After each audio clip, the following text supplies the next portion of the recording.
Okay, I think we're live. So, welcome everybody to Conscientious Omnivore. My name is Pal, and today I have a special guest with me. We have Vohan on the line as well. Hello, everyone. Cool. I'm pretty excited about this. I think it should be a lot of fun. Sorry for the wait. I was just kind of running through some technical mumbo jumbo in my mind, and I was getting confused as to how best to do this. But hopefully you guys can see and hear me, and hopefully hear Vohan, but you won't be able to see him. But you will hopefully be able to see my screen with the articles that we're going to be talking about, and also see, I guess, me in the corner, but Vohan will be on as well. Cool. Alright, so let's just jump right into it. First article I wanted to share with you guys here is coming from the Farmers Weekly. I often find some pretty interesting things listed on their website. It's kind of interesting because I think the cognitive dissonance that farmers often have is really evident in their trade literature and websites and magazines and stuff. So oftentimes it's actually really interesting to see their take on kind of animal issues or environmental issues or all sorts of things. And this is an interesting one where they are talking about hare coursing. And Vohan, I don't know if you're familiar with that term. It was new to me. No. I didn't know what that was. So not a clue. Yeah, it's like every week I do this, and it seems like every week I find some new depraved way that people harm animals. It's really kind of disconcerting.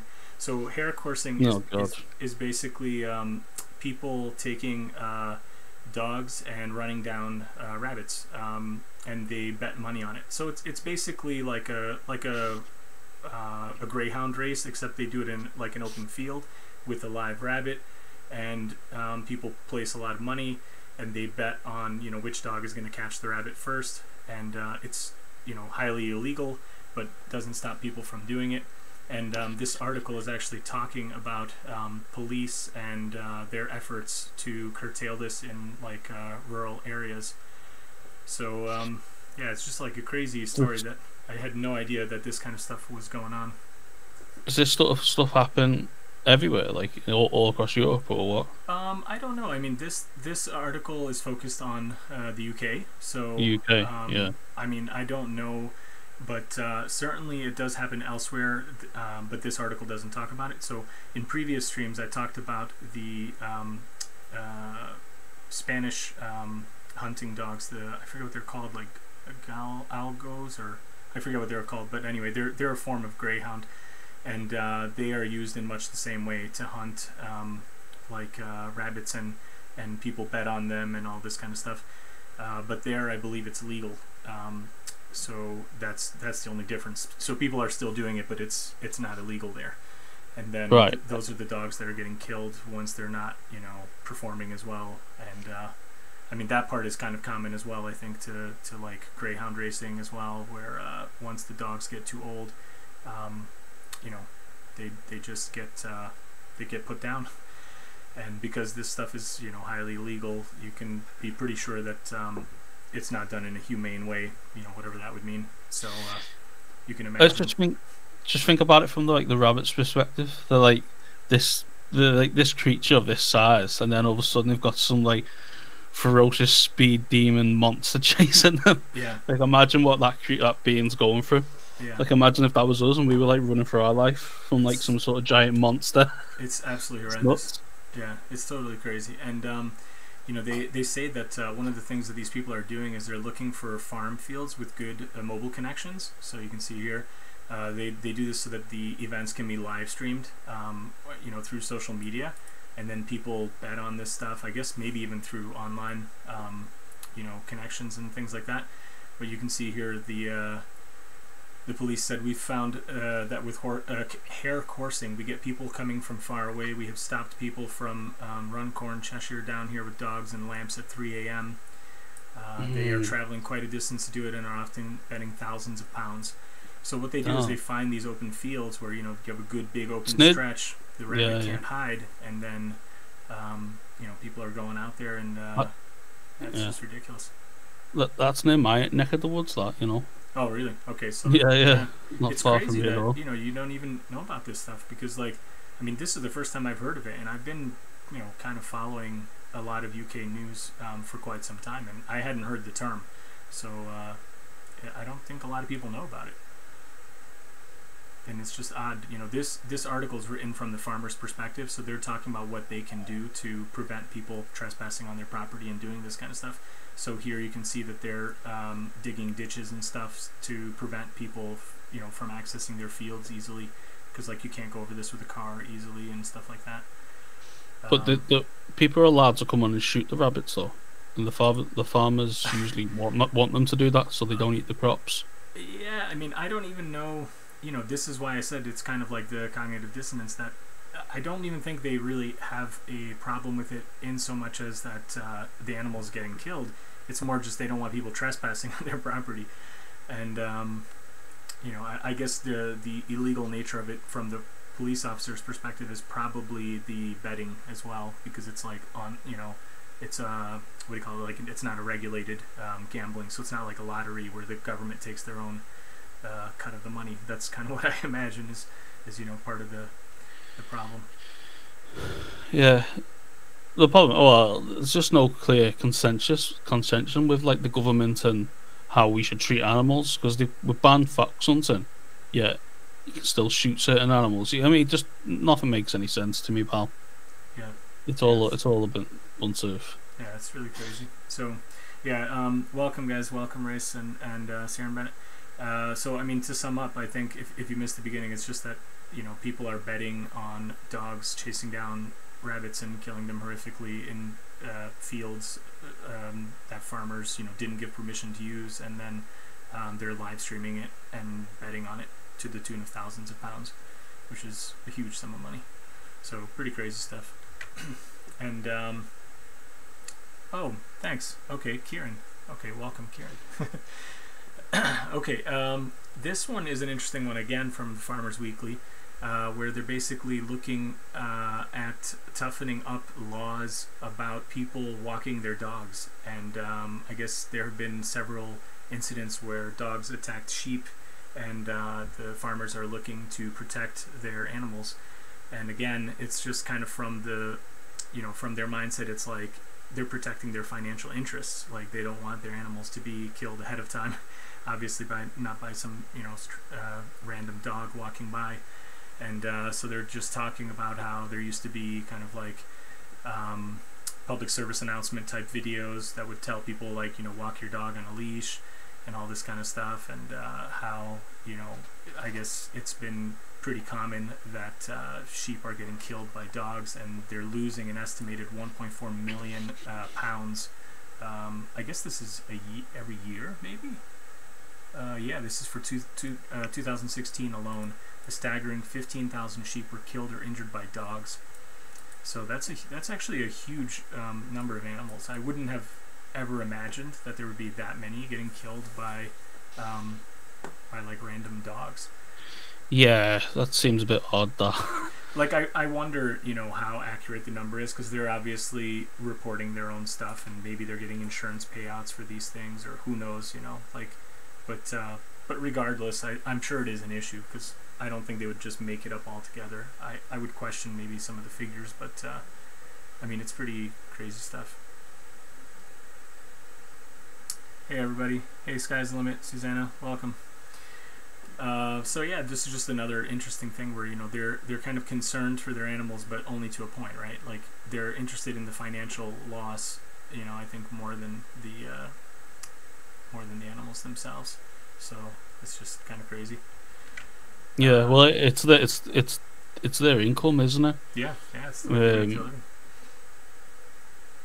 Yeah. So this next one, hey Susanna, it's going to be news, but I just have Vohan on, and we're going to be chatting. So it'll be a variety of topics, like usual. We go to Australia here.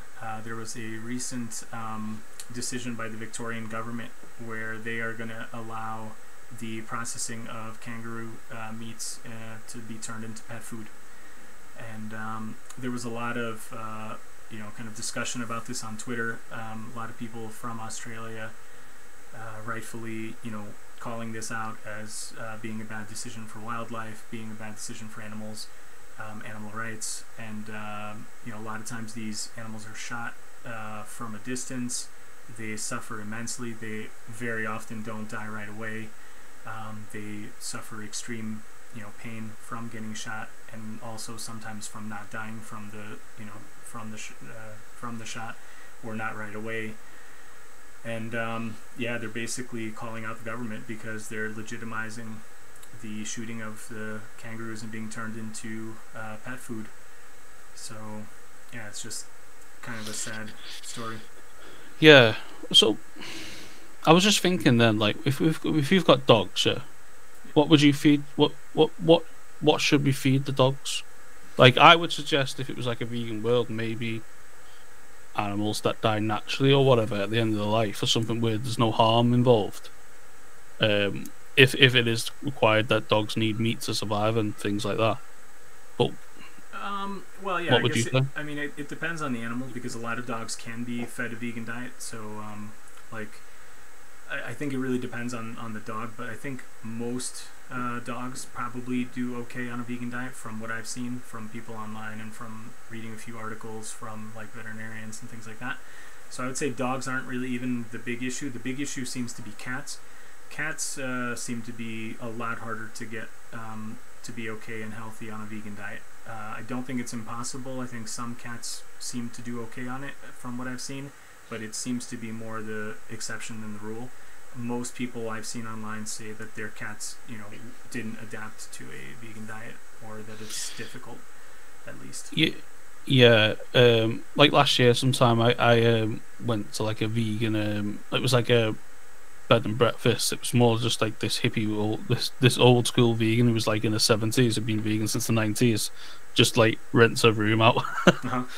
And so she had 2 cats, and she feeds them vegan, except for the male. She doesn't feed the male vegan anymore because the female still gets vegan food because she can pass the stones. Mm-hmm. But the male cat, he still gets fed mostly vegan, but what happens is they develop these like kidney stones that they have to pass through their for a better word, piss hole. Yeah. So they've got I'm sure really painful, just like for people.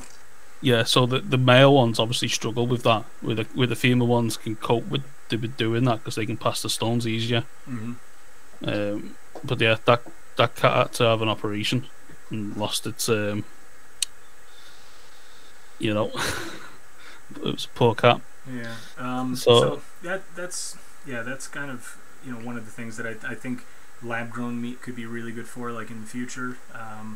I think, like you say, like ethically, I wouldn't say there's anything wrong with taking like roadkill animals or, stuff like that, like where, the animal died from some other cause that it wasn't like a human inflicted thing. I wouldn't see anything unethical about that. But I really think like the best solution for that would be like lab grown meat, and long term. Lab grown, yeah. Yeah, like long term, I would think, and I would argue, like once the world has gone vegan, so to speak, from like people and their own diet, then I think it could be tackled as a more serious issue. Like pet ownership in general, I think should be discussed more. Like I certainly, I don't think it's a good idea for us to own pets, like especially not carnivorous pets. So I think the number of cats we have, is definitely a problem, and I certainly don't suggest that we should kill them or anything, but I certainly don't think we should be breeding new ones, and I think we should be kind of trying to get their numbers to be lower, and I don't think people should have these animals as pets.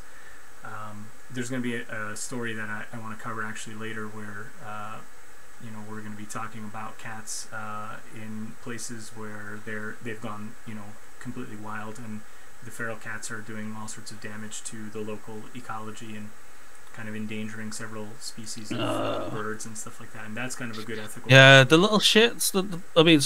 Sorry for my French. The little bastards, aren't they? I mean, they are though. Yeah. Like I've had several cats in my lifetime. I haven't owned them. I've just lived with people who have owned cats, and the amount of creatures that they kill and bring in, and they don't even want to kill it. They just want to like they play with it. Yeah, yep, yeah. They It's pretty tough. Obviously, they don't know any better, but you know.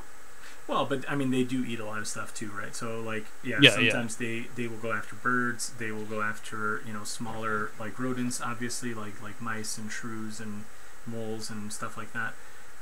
But then they'll go after birds and other things. I mean, they're actually pretty good at fishing too. So sometimes they'll be taking fish out of like little koi pond kind of things, and I mean they're pretty like serious hunters. Like it's no joke. Like cats are able to do a lot of damage. So I think we can do a whole bunch of stuff, but I really think like I don't like seeing vegans arguing about the pet ownership issue, because I think it's like it's such a small part of like the whole problem that like if we got all the people to at least start eating a vegan diet and stopped the other forms of animal exploitation we have, and then if we looked at this kind of stuff, it's like this is like the 1% of the problem, and like we really need to deal with the other kind of stuff first. Oh yeah, I absolutely agree. I just think people, like you said, we should just, if you want a pet, just adopt for now.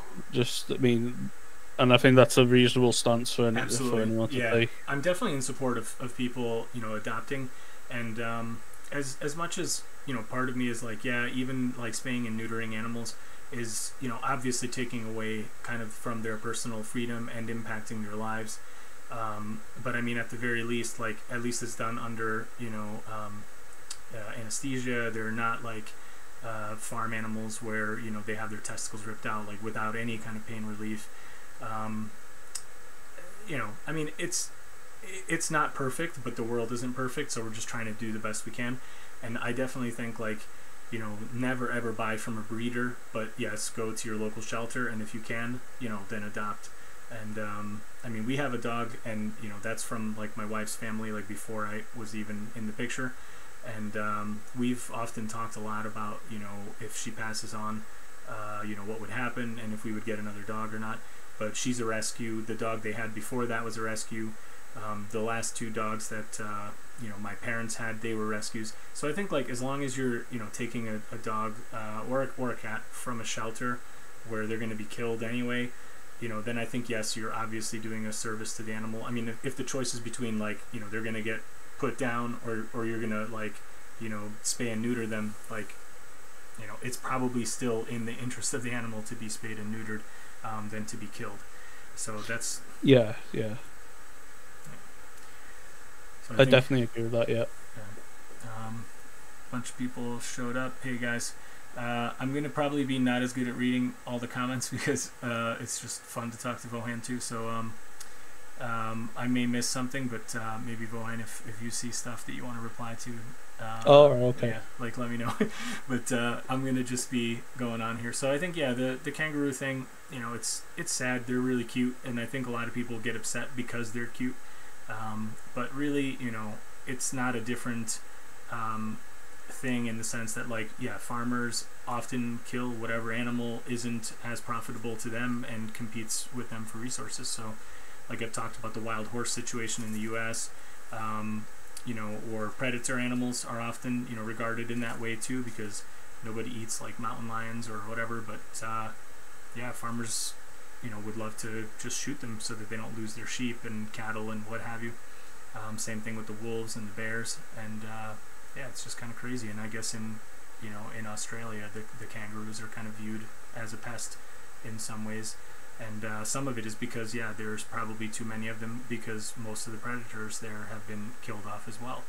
So it's just it's one of these things where like man goes in and like messes something up, and we mess up the balance, right? And then you take out the carnivores that are there, like the big cats and whatever else, the wild dog kind of things, and then you complain about having too many rabbits or too many kangaroos or whatever the case is in the in the given country you're in, and it's like a human-made problem to begin with. Yeah, well, there needs to be less of us. We need to stop expanding out into the wilderness and causing more problems. If we can just control our population and just mellow out. It's supposed to mellow out soon though. It has mellowed out in all the West anyway. Yeah, I think a lot of that is because of like rising incomes and rising kind of like living conditions. Improving living conditions means fewer infant deaths and all this kind of stuff, and I think that just naturally makes people want to have less children. If you think about it from just the survivability aspect, like if you know that your kid has a 1 in 7 or chance of dying or something, like you might want to have 7 kids. I don't know, because like you're going to lose at least 1 or 2 of them, right, or something, or I don't know. But if you have a reasonable kind of belief that you can have 2 or 3 kids and they'll all survive, like you might be more tempted to just be like, okay, well, 2 or 3 is enough, and that does seem to happen naturally, I would say. Yeah, I'd agree with that. That's probably a big factor in that. Yeah. All right, cool. Next one up. Again, this is kind of like it's a really sad picture here, but this elephant victim of poachers. But basically, Botswana is looking to cull elephants. So they're now saying that there's too many of them. They have like I think it's like 130,000 in the country, and they're saying that there's just more and more conflict between humans and the wildlife. People are expanding farther and farther out into the wilderness, just like you said, Vohan, and then they're bumping into the elephants' territories and vice versa, and then. People are going to be allowed to shoot them there, and they also want to sell the elephants for pet food purposes. So this is actually, really kind of devastating. I think a lot of people, view this as being like incredibly weird and dangerous because overall the world population of elephants is so low that anytime you hear about, kind of like sanctioned culling, it's just really, really sad. And yeah, these are definitely, highly intelligent creatures, highly social creatures. They have very huge impact, like when you even kill 1 or 2, like from a given herd. They have a very kind of like structured society. And it's just really tragic to hear that, this seems like it's going to go through. They're considering lifting the ban on hunting the elephants. What upsets me most about this, pal, is the sentience of these animals. These are highly emotional animals, and you can see it, and then there's a lot going on with them. Yep. When one of them dies, that affects them on an emotional level, similar to us. You know what I mean? Yep. So it's really quite shocking that we're not, as a species, we can't recognize like this is almost as kin as murder in humans. Yeah, I mean, you can actually clearly see them crying often in like videos and pictures. They have extremely human-like emotions, and I know for the hardcore like vegan, anti-animal rights people, like they'll say we're anthropomorphizing, but I really don't think that is the case. These really, really are very, very intelligent animals. I mean, through scientific studies and research, I mean, it's been shown that they have incredible memories. They can remember their own kind and all this kind of stuff. It's just, really crazy that that people don't respect them more. And like you said, realize that, yeah, we're the ones encroaching on their, territory, really. And, not the other way around. So yeah. Okay, moving on. I want to talk a little bit about activism in general, and start off this with this little thing happened here. Australian farmer who regularly kills animals feels violated after vegan protest. So a couple weeks ago, there was the Meet the Victims, protest where the vegans went on to the pig farm, and there was a lot of news coverage for that because they sat in the with the pigs, with the farrowing crates, like the moms and the piglets, and there was a lot of press coverage for that. So this is something similar that happened in Australia. There were I guess 100 people that showed up, maybe something like that. Oh, hundreds it says. Well, I don't know, didn't give an exact account, but they went onto this person's farm and they did a similar kind of sit-in, and just trying to get coverage, and it looks like it's kind of working. A lot of people are covering it in the news. But the interesting thing here that I want to talk about is that, of course, the farmers' reaction. They're saying that they were very worried, they felt violated, and it's just, the kind of sensational, thing. It says, and for the farmers who are the blood of this community and the blood of Australia, they just walk all over us. And this is the kind of thing that kind of gets me when I read this kind of stuff. It's like they make it out to be like they're some sort of like pillar of the community, like they're the ones providing the sustenance for people and whatever, where literally they're the ones who are spilling the blood of these innocent animals. And probably, most often these are like really, peaceful animals like sheep and cows and all this kind of stuff. So it's just really kind of crazy that they can't see what it is that they're doing, and what these people are trying to do is to just raise awareness. It's just really kind of crazy. Yeah, well, it's like from their perspective. Let's try and like put ourselves in the farmer for a second. He just goes along. Does this every day, and then all of a sudden, there's hundreds of people who adamantly disagree with. Yeah, they're not doing anything like violent or anything, but they've all got like the same outfit on and the filming and that. He probably did feel a bit threatened or certainly like alarmed. This isn't normal, you know what I mean? Yeah. So I can understand it from that perspective, but he's just seeing it from his own point of view as well. He's just yeah. And I was actually curious what you thought of kind of the action itself, and the next thing I want to talk about is related to this specifically. I want to give a shout out to Dave Huntley on Twitter. I followed this guy pretty recently. I kind of came across his account, and he wants to organize kind of a massive day of direct action, kind of globally if possible. But he's based in the UK, so I think he would kind of start there. But he's looking for people to help organize and kind of join the idea of doing a concerted effort, kind of globally. Doing a direct action, and as part of what direct action is, a lot of people have asked, like, well, what does he mean? And I'm obviously for doing direct action that's non-violent to people, so I'm certainly not proposing that we do something that would harm people, but I am definitely okay with this kind of thing, like people going onto a farm and bringing media and all this kind of stuff, because they didn't beat up anybody, they didn't hurt anybody, but they are bringing attention. And I was curious, like, what you thought of it in general. Here's the thing. I only have a slight issue with it, but that issue is trumped by what they're actually doing, because they're actually, and the only slight issue is, well, this is his place, and they're not being invited. But it's kind of like tough titty, because all they want to do is come and just have a look around and film. They're not going to do anything else.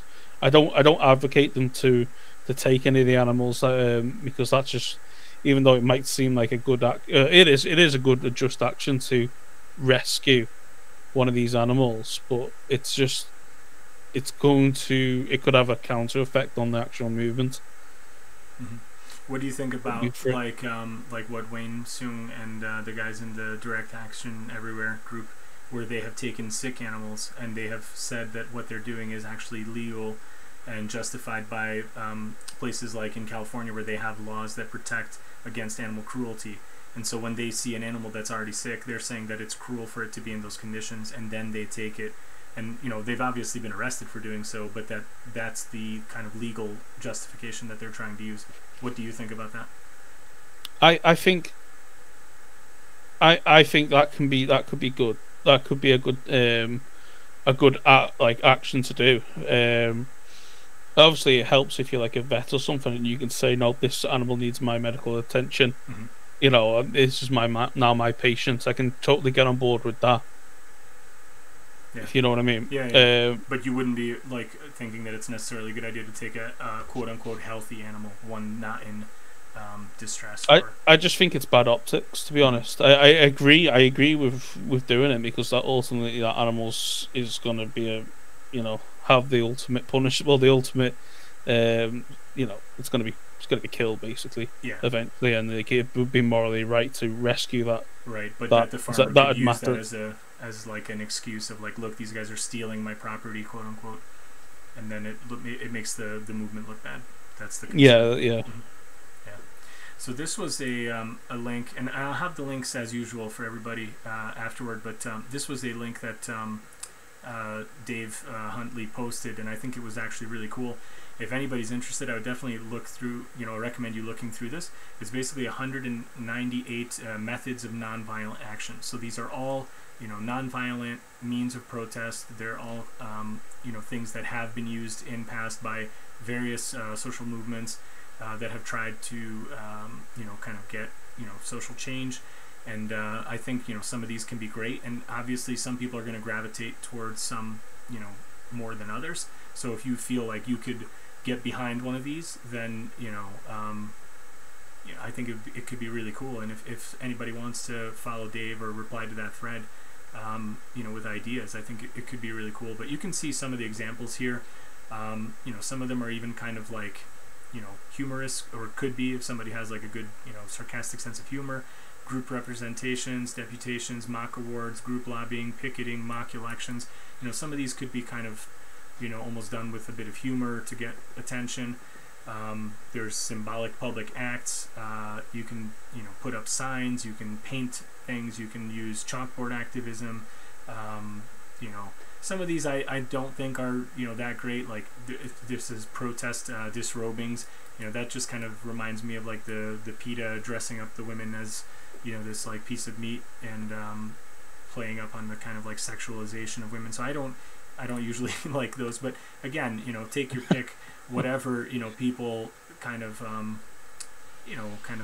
think is okay. Doing the motorcade, I think those are often really good. Like blocking traffic, as much as it aggravates people, like it really does get a lot of press coverage, and it makes people kind of see that it's a big movement. A lot of times, the critical mass, like for bicyclists and stuff like that, that has worked. You get 1,000 people walking across the bridge and blocking traffic. That like really kind of I don't know, makes people see it. Yeah, I don't. So I don't want to. I mean, it's. I'm always, because I'm not a very. I don't want to bother people. That's my problem as well. Like, so I think I'd be pissed off if I was like just going about my day-to-day business and a bunch of people have blocking a road. I'd be like, what are you doing? Like, get out of the way. I can understand and I can relate, and I'm not even saying that that's what I would do or that that's my preferred thing. I just gave it as an example, but I can see what you mean. Like, it can be, you could be the vegan stuck in the traffic jam created by people and be like, what the hell? Like, but again, there's all sorts of stuff here. I mean, you can do boycotts, you can do legal kind of stuff, like contacting representatives, people in government, doing paid ads on TV. I mean, there's all sorts of stuff in here, and I think a lot of these things can be really good. Like I love this one, withdrawal of bank deposits. I think that could be like a really powerful thing. I mean, people love money, and if you have an account with a bank that maybe invests in animal agriculture, and you want to send a message to them, and you want to say, look, I'm shutting down my account that I've had here for 10 years, and I'm taking my money elsewhere, because you support this, or whatever. I'm just saying it as an example. Like, that can really get a lot of attention.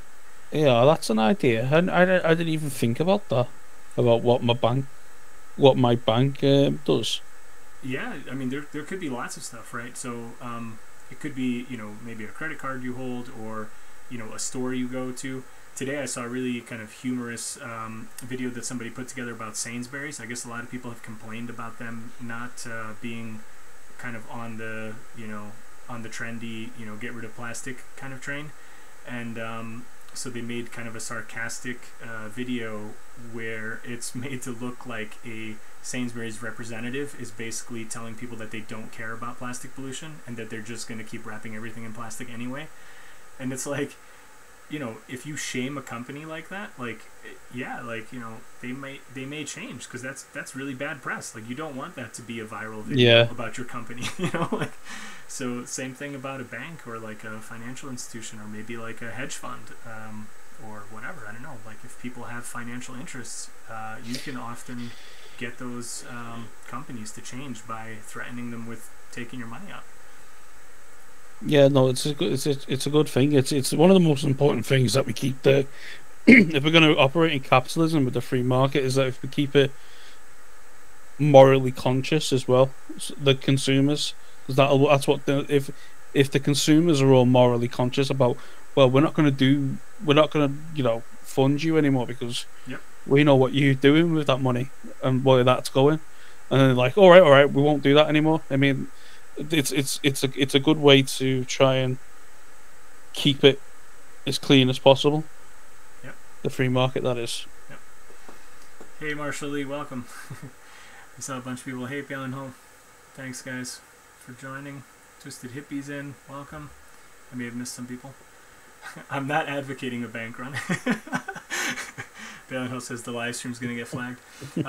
But yeah, I mean, I would say everybody should look through some of these because there's some really good ideas that you don't often see, and sometimes when you hear direct action, like I think in a lot of people's minds, you just get that immediate image of like the people walking into the the steakhouse with the signs and screaming, meat is murder and whatever, and it's like that has a place too, but again, lots of people call into question whether that's effective and or whether the people in the steakhouse are actually going to just be really mad that you've kind of ruined their supper, or are they going to actually look at the information you're trying to, disperse, like leaflets or whatever.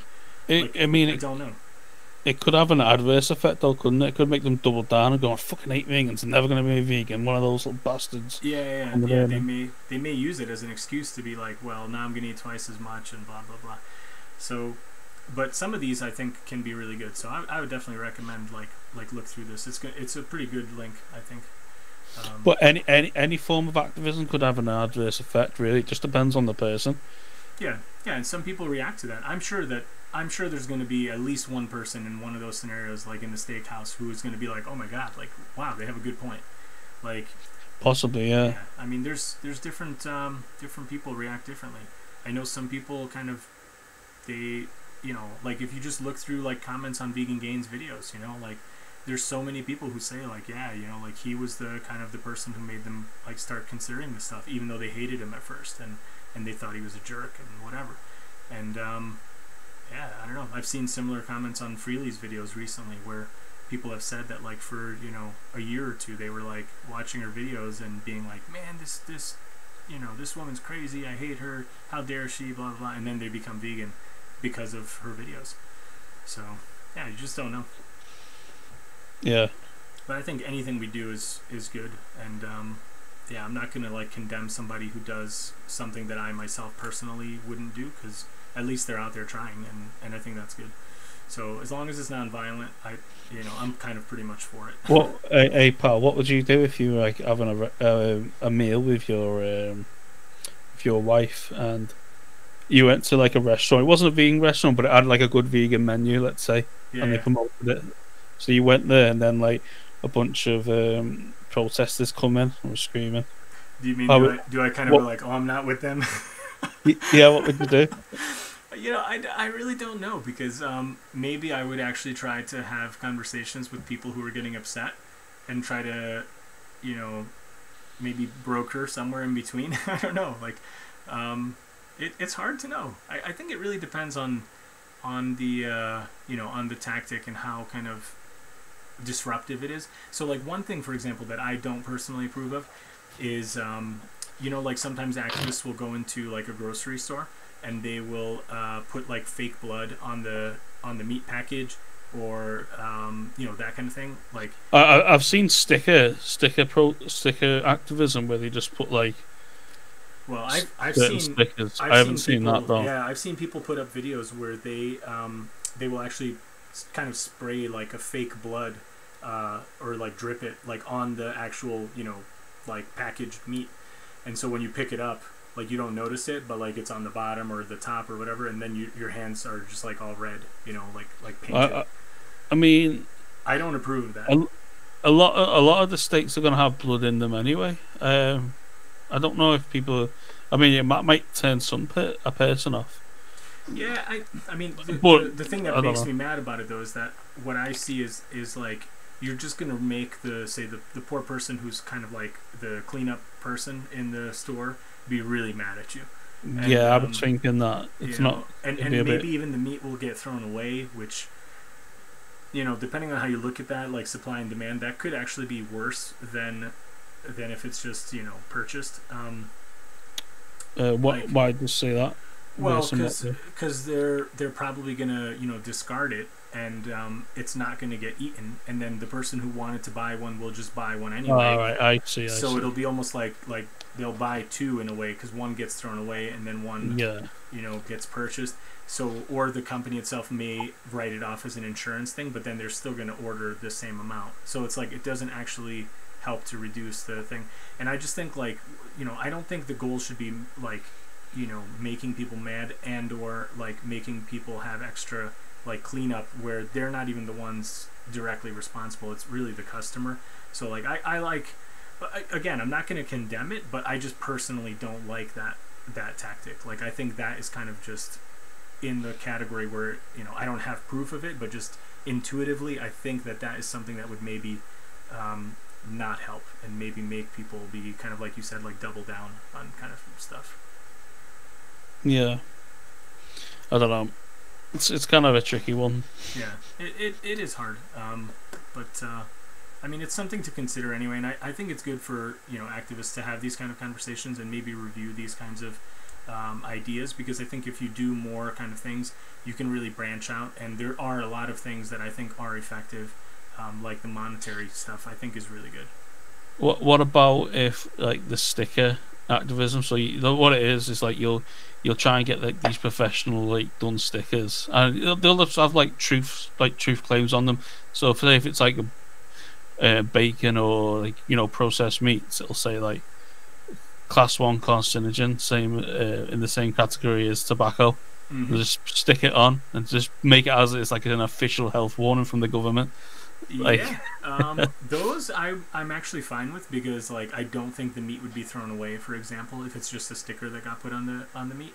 And I've definitely seen ones in California where they I think those are actually legit California issued warnings, where they actually label like certain cuts of meat. I think like some kinds of chicken and some other kinds of things, where they actually have the cancer warning right in the actual official label.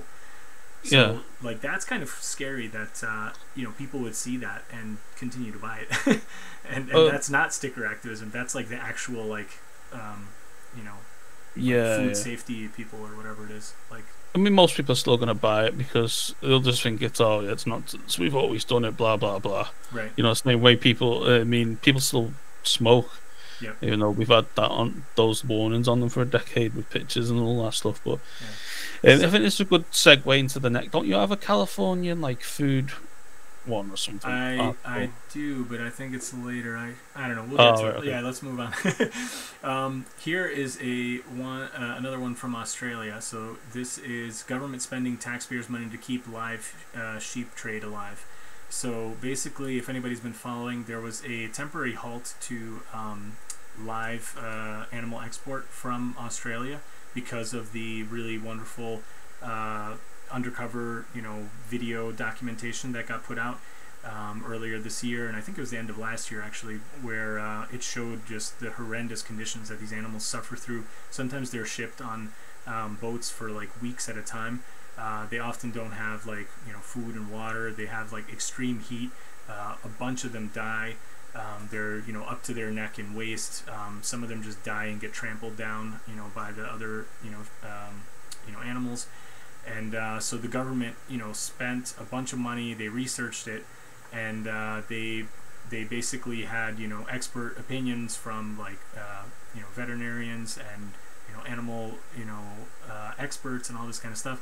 And the government is basically ignoring the actual science. And as this opinion by this MP, whoever this guy is, Joel Fitzgibbon, he has said that yeah, they plan to spend $2.2 million of taxpayers' money on a research project in an attempt to work around the scientific conclusions of its own reviews of the live sheep trade. So he says the government has gone from ignoring the science to fighting the science. After investing in 5 costly reports, including one by an independent heat stress risk assessment technical reference panel, the government wants industry to invent a dehumidification machine to beat the wet bulb test, which the experts say is the right measure of animal welfare. So they're going to invest $2.2 million in basically trying to find a way around the recommendations of their own commissioned reports that basically say there's no like humane way to ship these animals, you know, from Australia to places like Saudi Arabia and other places in the Middle East. And yeah, they're going to spend all this money because I'm sure they're making a lot more money than this. And it's really upsetting. A lot of people are really pissed about this, rightfully so, I would say. Well, my main concern is these subsidies. Why? Yep. Well, because in my view, it's probably because the government's getting a huge amount of tax revenue from these companies, and they're lobbying hard to resume the trade because the companies are doing this are making massive profits. Well, tell me if I'm wrong, but I think traditionally a lot of subsidies came in after the Second World War in a lot of countries because that's when factory farming was kicking off, and the government was seen as well. We'll give them a boost so they can make money or whatever. Well, I just wish we could stop it and let people compete. Yeah, go ahead. Sorry. Oh no, I'm just wishing that we could stop the subsidies, because I know for a fact that these products will be much more expensive. People are more likely to be naturally a plant-based diet as a result as well. I would absolutely agree with that. Yeah. And and I also find it immoral, like, to force people vegans that the tax money goes to this sort of thing. I understand, well, you know, that's how taxes usually are. I mean, most people don't agree with wars, but they end up on wars. But yeah, I would agree with all of those points, and I think, you know, the lobbying is really kind of a big part of it. Is that I don't even think a lot of this stuff would be getting done based on voter kind of requests or like, you know, the constituents asking their representatives to vote this way. I think what's happening is a lot of this stuff is just basically just barely legal, you know, bribes in the form of lobbying and you know, political contributions and all this kind of stuff, because that's what happens in the U.S. That's what happens elsewhere too, and I'm sure it's the same in Australia. Like if you look at the you know, the voting records of people, I'm sure they probably have, like, you know, similar political contributions. That would be my guess. So yeah.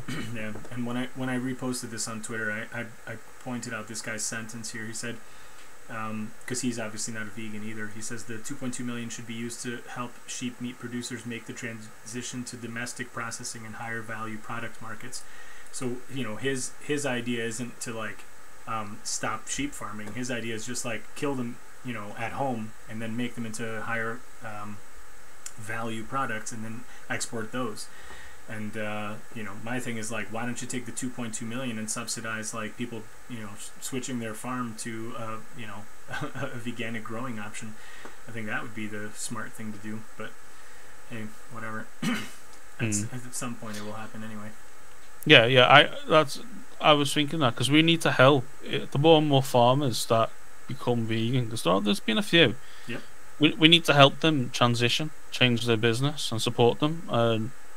And so far, it's been quite a positive trend that the farmers who have made the switch, we have been helped. But if we could use this money, this subsidy money, to actually help them transition their business, then that would be money much well spent, in my opinion. Absolutely. And if you look at, like, countries like the U.S., I mean, they spend, you know, tens of millions of dollars of tax money subsidizing all these different things, the dairy industry, the egg industry, all this kind of stuff.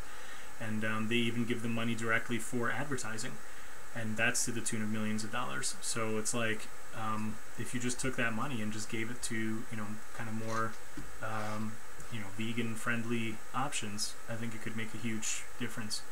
And Canada has done that recently. I covered that in a live stream a couple of live streams ago, you know, where they got some, I forget how many it was, but it was like a significant amount of money. I think it may have been like a couple million Canadian dollars to boost, like, plant protein options.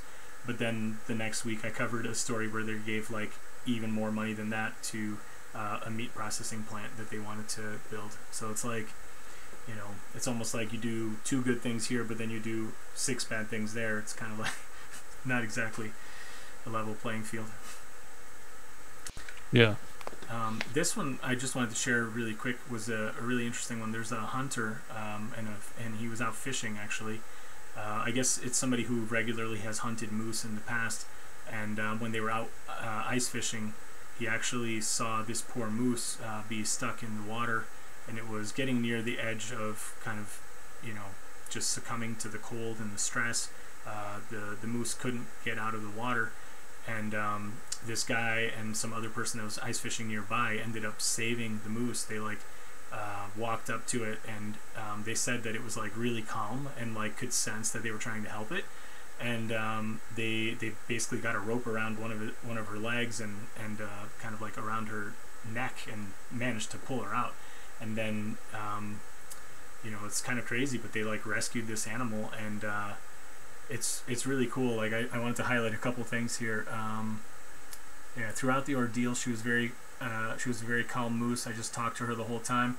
The two rescuers got another strap and managed to put it around the hoof, hooking it to a snowmobile, and then they pulled it out, and blah blah blah. And then where was the last thing that I want to say?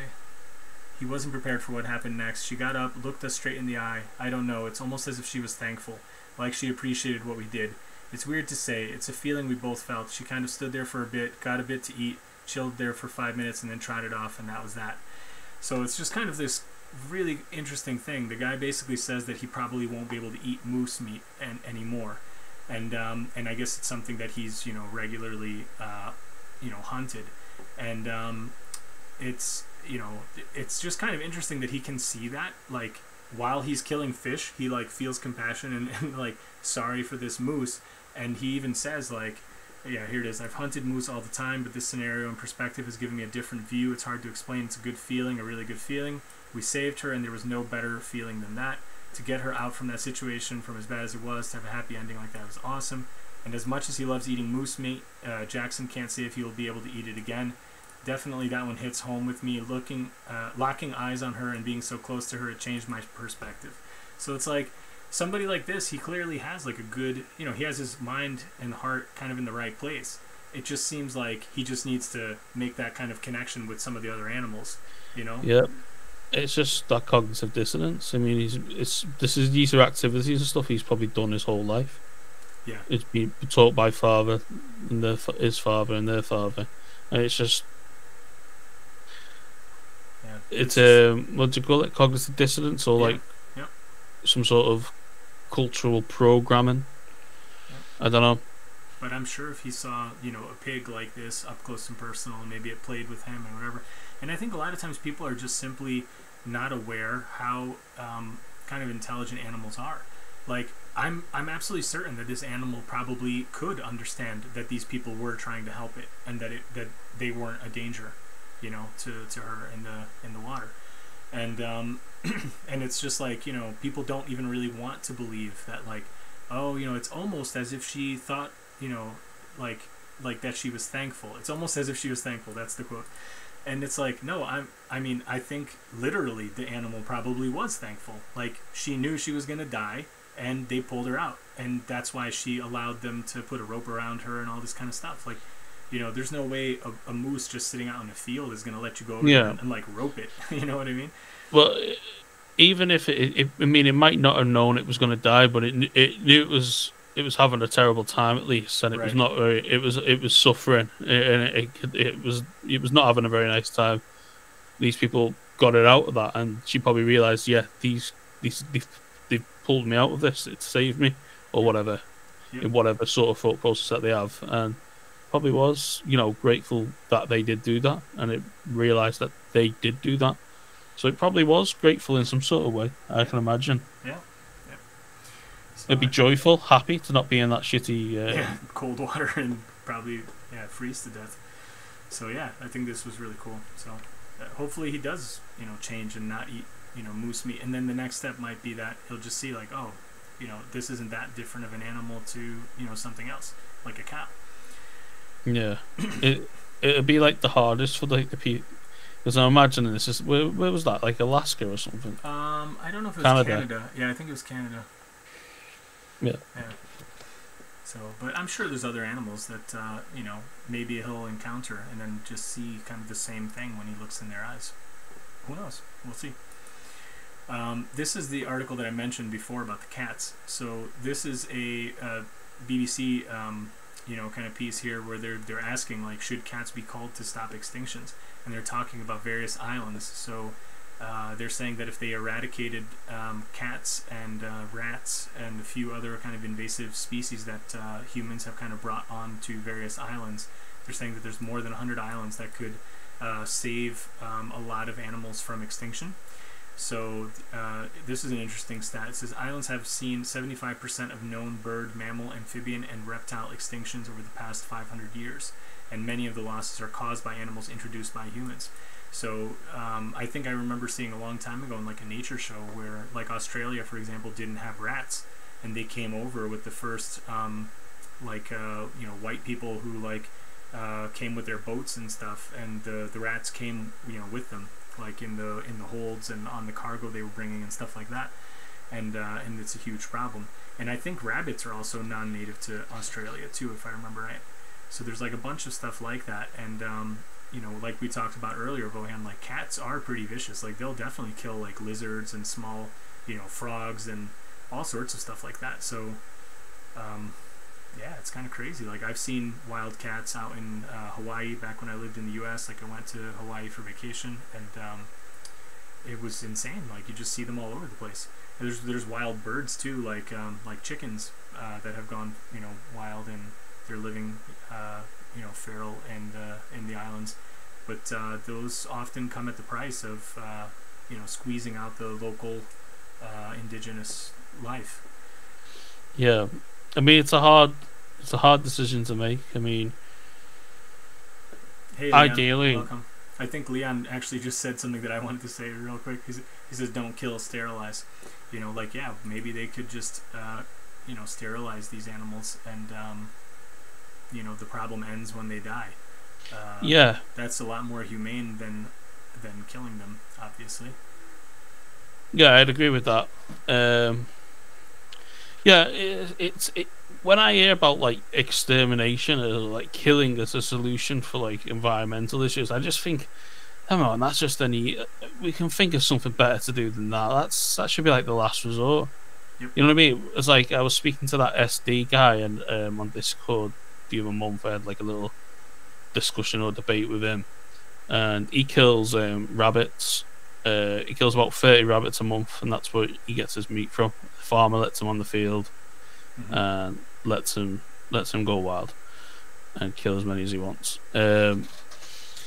And I'm thinking like, come on, there's better solutions to do this. If the farmer wants to protect his crops, or we need to, for one, we could put like fences up, like fences that go into the ground, and point outwards so that they can't bore under. There's loads of things that we can do, and for example, maybe it might be harder to capture them than to shoot them. Sure, it might cost a bit more effort, right? In financially, maybe you use like I don't know, tranquilizer darts or something to shoot them with that just renders them unconscious. Then you can sterilize them, which would cause less suffering. Even like we said before, it still cause less suffering in the long run, and I'd rather be sterilized than shot in the head. Yep. Even though both would suck, but being sterilized to a cat isn't the same as sterilizing a human. Yeah, I wouldn't say that it's the same thing either. And they won't even know.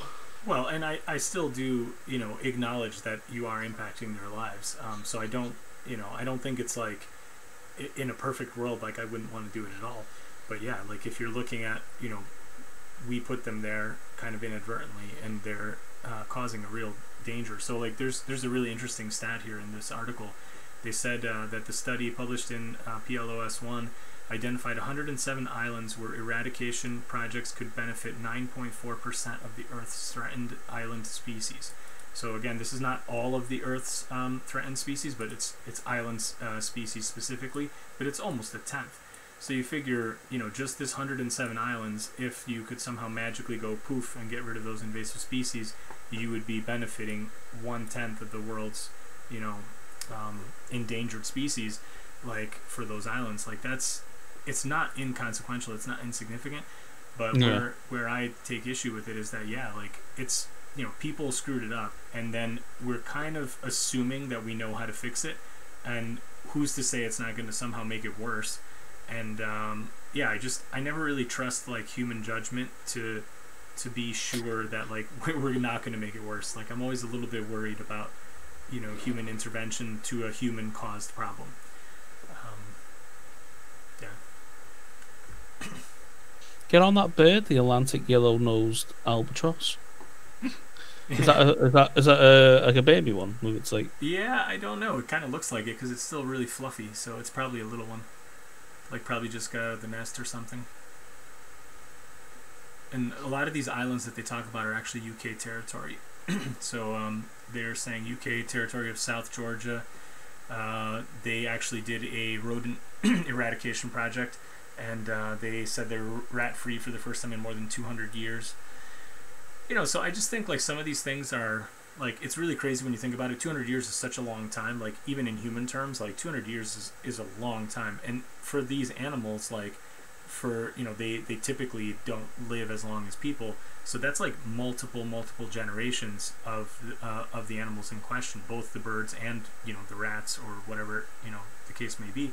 And I just kind of view it as like, okay, you know, you've introduced rats there, who knows, maybe 300 years ago. And, you know, for that long of a time, like they've been there, and, you know, somehow these animals are still surviving and they haven't gone extinct yet. Like, who's to say that, you know, the rats are the biggest problem on that island? Maybe the other kinds of things are, you know, human-caused problems are really the major problem, like climate change, like plastic pollution, like, you know, dioxins and, you know, PCBs and all this kind of stuff, like in the water, that's like, you know, poisoning the animals and they can't reproduce and all this kind of stuff, like, you know, dolphins and all this kind of stuff, killer whales, like they're often losing the first you know, baby they have because of all the poisoning in the water and going up the food chain. So like I just think like people are really like narrow-minded when they see this, and they think like, oh, it's like, you know, you can see the rats eating these eggs, so therefore let's just kill all the rats. And it's like, it's probably not as simple as just that. And I don't know, I just worry when I see about, yeah, these kind of articles, like yeah, it's, and I don't know how you feel about it, Vohan, too, but like to some extent, like I kind of understand the non-vegan kind of thing about, well, they're not endangered, right? So like the cats aren't endangered, they're not going to go extinct even if you kill every single one from this island.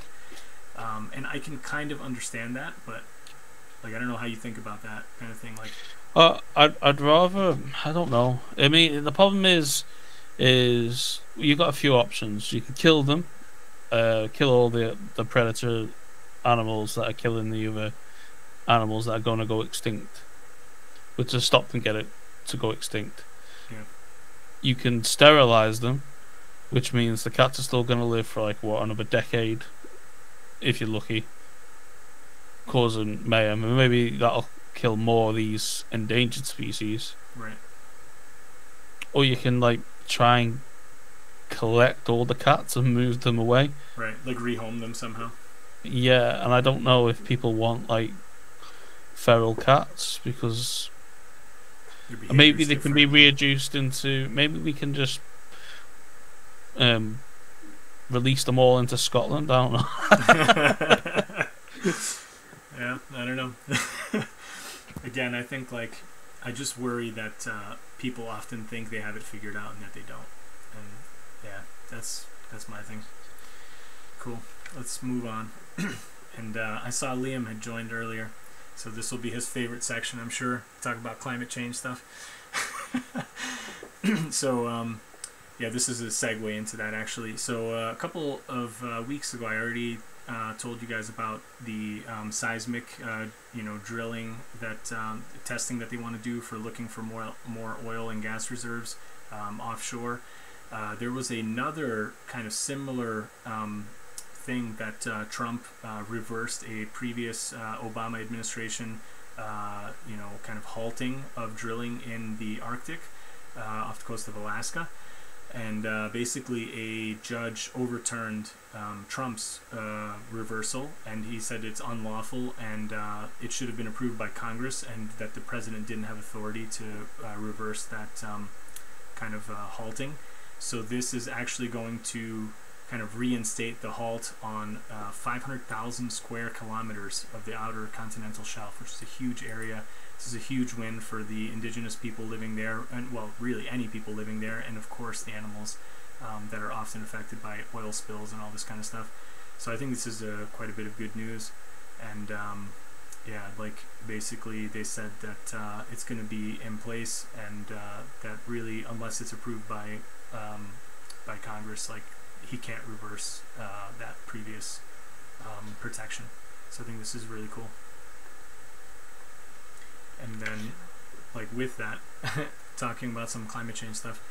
So this is an article where they're talking about Arctic ice, and they looked at the past kind of winter, and what they found was that it wasn't the worst year ever recorded, but that there were still huge sections of ice that had previously never melted, and they actually melted. Sorry, this is in the summertime, I mean, and it was really disconcerting, because even in the worst year, which was in 2012, here it is, the statistic alone might not carry the bite of 2012's extreme Arctic melt, in which the ice thawed to its lowest point ever recorded. Yet a closer examination of what's transpired in the Great North this year reveals the Arctic's ever-accelerating disappearance. And they said, here it is, in fact, each of the last 12 years have been the lowest 12 years on the satellite record. And they said 12 in a row. That clearly indicates a change. Some of the thickest, oldest Arctic ice, which is anchored in a compacted mass off the frigid North Greenland shore, broke apart this year.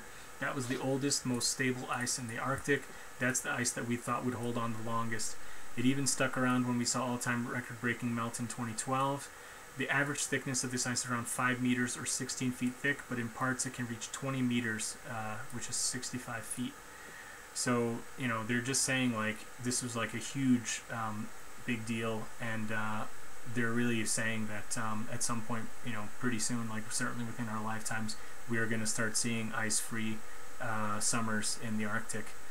And they also kind of point out that it's a really bad, positive feedback loop, because it says here, as both the warming oceans and the atmosphere melt the bright ice cover, the ocean is then able to absorb the energy, which in turn melts more ice. So basically it's like, the ice reflects a lot of the sunlight, and it doesn't actually absorb into the water, but when it melts, it's dark, so it absorbs more of the actual solar energy. And yeah, it says we're definitely looking at a shift in the climate. So pretty crazy stuff. They also put into perspective the size of these ice melts. They said that they're the size of, I think, Indiana or someplace like that. Yeah, here it is. It's an area about the size of Indiana, which is a pretty big state. So yeah, they're saying it's not a trivial size. It's pretty crazy. And this one was a really interesting one. This one comes from California. They are experiencing really heavy drought, as they have actually for several years now. And this was written from the perspective of cattle farmers. And what they're seeing is they're looking at stats for people selling off cattle. I guess the way it normally works is they always keep a certain amount of the cattle so that they have breed stock for the next year. And what they're saying is that they were looking at figures for people selling in the stockyards, and they're basically saying that it's actually pretty obvious that a lot of farmers are now selling off even their breeding stock, because they just simply don't have enough water for them, so they're just selling them while they still can, and they're like, they just can't like get enough water for them. So it's like, they're really kind of already seeing the effects. And as we know, cattle production is one of the leading causes of greenhouse gas emissions, methane, all this kind of stuff. It's a huge problem. It's also a huge drain on water and land resources. And here you can see that it's kind of cutting into their actual business now. It's already gotten to the point that they are facing droughts severe enough that some farmers are actually selling off their like restock kind of population. And I guess this is just talking about how it's very worrying for the business. They're not going to be able to like repopulate their stocks. Well, there's kind of like a bit of irony to all that, isn't there? Yep. It's like because how water intensive it is to do this practice of rearing cows on this scale, yep. especially in a part of the world where it just doesn't rain that often, or there's not many water reserves, or stuff like that. Yep. That they can't cope with it. What I'm interested in is what else they could do. Could they just grow potatoes there? Yeah. How much water do potatoes need? A lot. Yeah. So the thing is, like, a lot of these places, they are very dry, and to some extent, the claims of kind of the anti-vegan crowd is legitimate. That you can't just plant potatoes there as it is right now and expect them to thrive, because they will need water. Now, the truth of the matter is that yes, they do need water, but they would certainly need less water than the cattle. So, to some extent, that immediately throws out their argument against it. So even directly watering plants, you would still use a lot less water than the cattle themselves use. So you could still produce more calories, just on a water usage, kind of comparison. But the other problem is that the lands themselves, the soils are probably pretty depleted. They don't have very many nutrients, especially if they're already dried out. It would be very hard for the vegetation to take hold immediately. But what you can do is you can do a lot of smart things, like with the creation of swales. If you do you know what a swale is, Vohan? Or not a clue. Okay, swales are basically like mounds of earth that can be shaped to kind of like do a number of things. So one of the things they can do is be used to slow down water in a downslope kind of situation. So if anybody's interested in this stuff, I would recommend checking out this guy called Brad Lancaster. He's got an awesome TED Talk, and he's got several videos. He's on YouTube as well, although I don't think he posts too many things, but he's written several books. He learned what he knows from a tribal leader in Africa who basically talks about harvesting rain. And what you do is, like, you assess a given property that you have, and you always kind of look for like where there's high ground and low ground. And a lot of times in these really poor soil conditions, what happens is if you do get a big deluge of rain, which often happens in these drought-stricken areas, it's like you have like one big rain or maybe a couple days of big rain, and then you have nothing for like months. What you want to do is to be able to slow down the rate that the water kind of runs over the soil, because you can imagine like a dry sponge, right? Like if you have it at an angle, like it's on a hill, if you just like hit it with a bunch of water, like some of it, if it's dry enough, like it might just roll right down, and it doesn't even have enough time to get kind of like sucked in and absorbed, by the soil. So it can actually lead to further erosion, because it'll take what tiny little bit of like topsoil there might still be on there and just wash it down until you get like basically clay or sand, kind of underneath. Yeah. And so what you want to do is you use these swales to slow down the water on any kind of slopes you have. So you can kind of picture it like if you have like a big hill, and imagine it kind of goes like in a plane like this. If you make these big kind of mounds that are called swales, like going across, like snaking down, you can almost imagine the water kind of like starting downhill, and it kind of hits one of these little mounds, and it kind of flows along. Then it takes a little bit of a turn, then it flows along and takes another turn, and it just slows down the rate of the water. And you'll often see this in like on the side of a road, where like it's a steep hill, and there's a culvert or a drain ditch or whatever they're called. Sometimes they'll have like little like concrete kind of blocks like at various intervals, like going down the ditch, and that's meant to slow down the water too, because like a lot of times just the speed of the water like rushing downhill is enough for it to jump over, say, kind of like a bend in the road. But if you slow it down enough, it can follow the bend instead of spilling over onto the road. So it's not rocket science. It's basically just like assessing the land, finding out where the angles are, and then people build these swales. So that's like one thing that you can do with swales. The other thing that people do is you can create like strategic shade depending on how you're placing them. so that a lot of times, like if you just like in the in the northern hemisphere, you have like south facing angles or slopes, they're going to be like baking in the sun all day. But the backside, you can, if you make the mound kind of big enough, you can actually provide shade through like the key parts of the day, and it'll be cool enough that you can have a better chance of vegetation growing there. So people have done all sorts of like wonderful like desert reversals and restorations into like growing land, and basically creating oases by clever use of like these swales and ditches, and also using like native species that are drought resistant, that can start almost like a almost like an outpost, and then other stuff will grow around it, and it can be like expanded. I'm gonna actually do a whole video about this at some point, because like one of my biggest inspirations is this guy called Masanobu Fukuoka. He's this Japanese man who wrote the One Straw Revolution. He's got a whole book about reversing desertification, and it's really fascinating stuff. Oh, but, cool. Yeah, like the long term is like, yeah, these people really need to start looking at these kind of things. Like, what can they do to retain more water? The answer is not digging more wells. It's like you really need to be able to catch the water.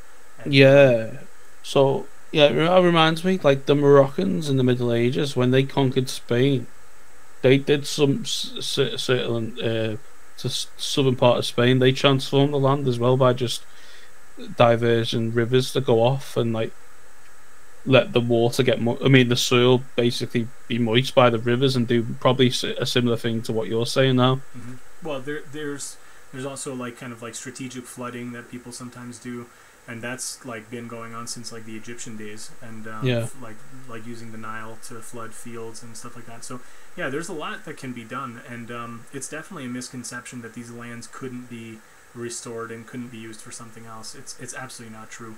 And there's people in modern days who have done a lot of this.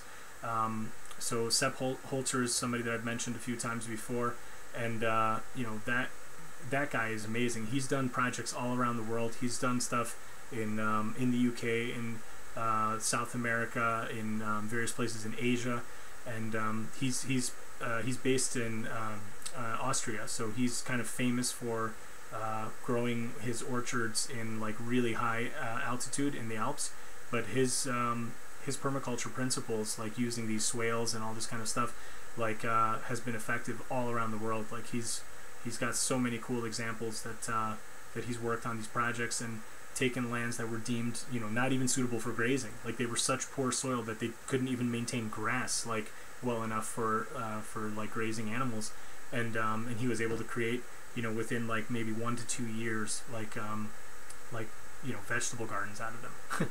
So it's absolutely possible. There's proof of it. It's not. Yeah. So yeah, long term, yeah, these guys really need to change. And like we said, like the government should be taking the money instead of subsidizing things to keep going in this unsustainable manner, because it's really just a matter of time. Like whether they get subsidized or not. Like if you don't have any water, like what are you gonna do?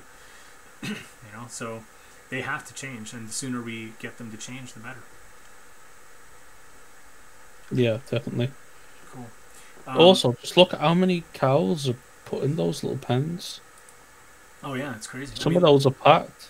Yeah, it's ridiculous. I mean, look at this. Like they probably can't even turn around. I mean, some of them like they have a tiny bit of space, but like look at these.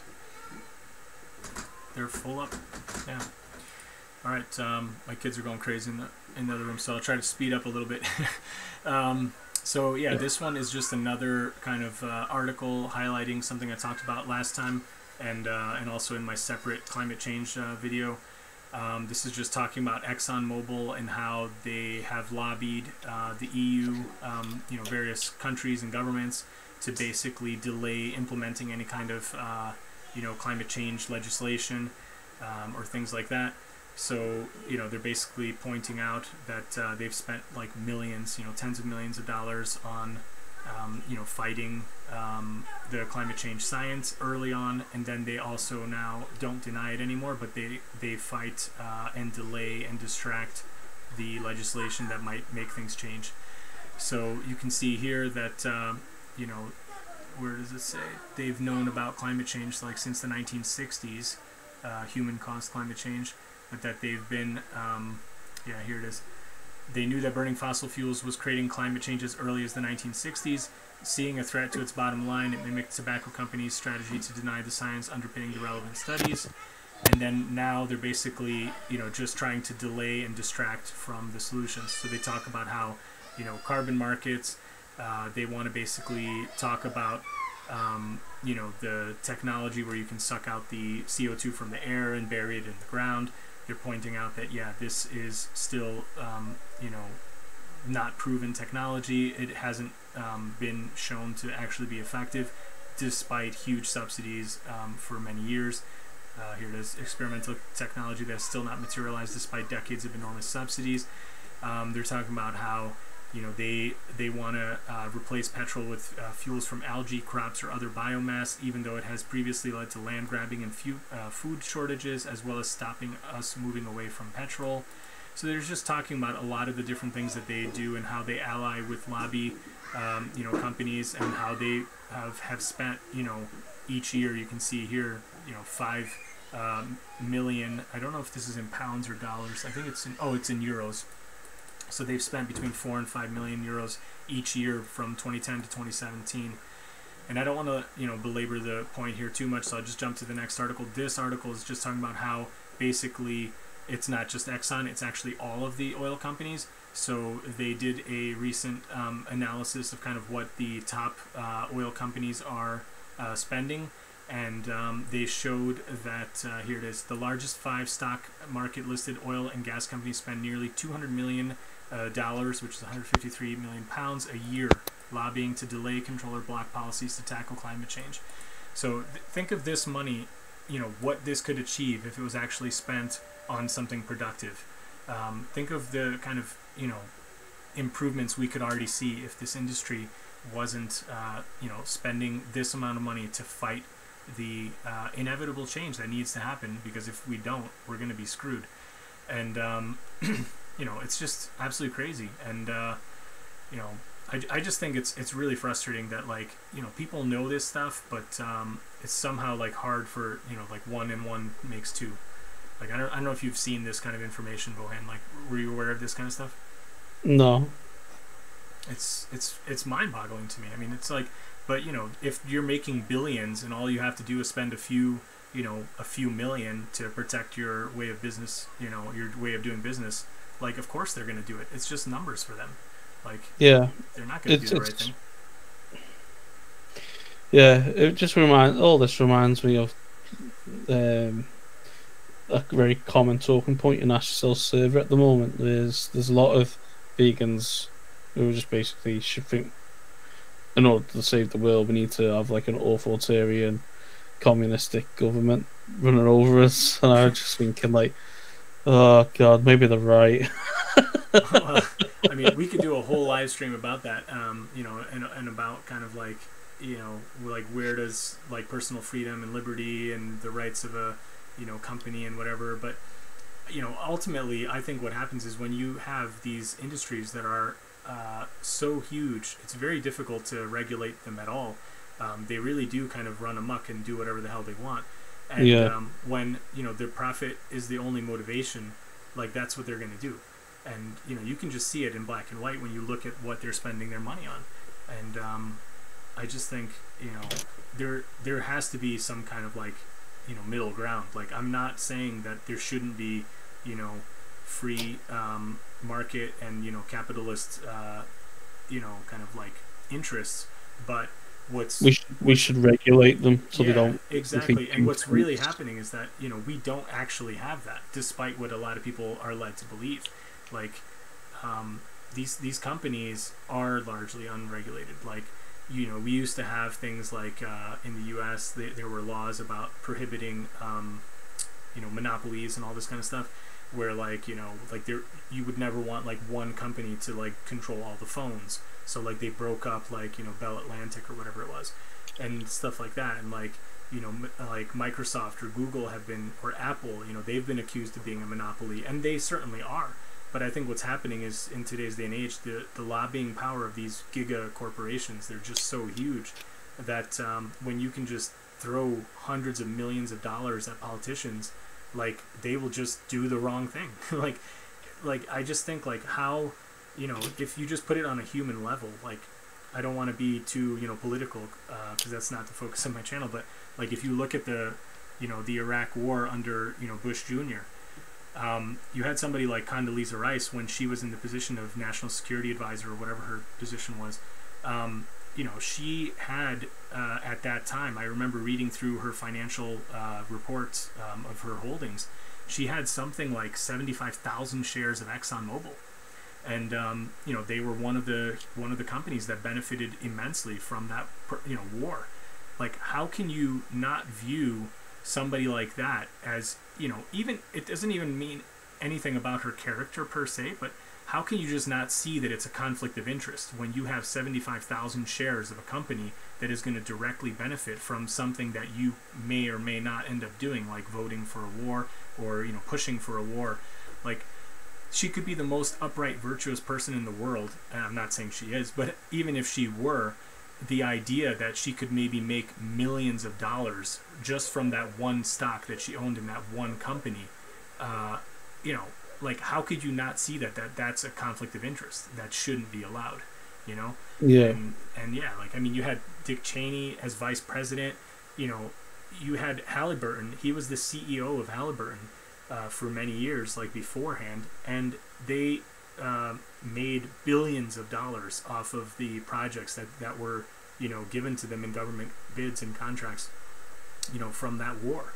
They had billions of dollars. Like, I'm sorry, but, you know, just as the CEO of a company, like, don't tell me he's not buddy and friends with, like, all of the top executives there.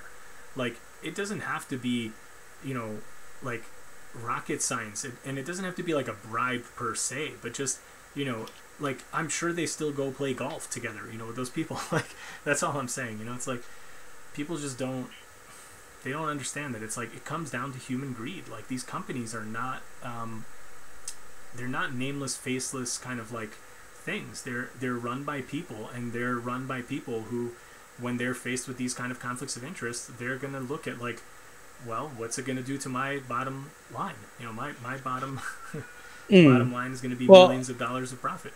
I don't think regulating these companies is a bad thing, because it's basically bringing in laws to say this sort of activity is unacceptable, even if it's done by a corporation or a company.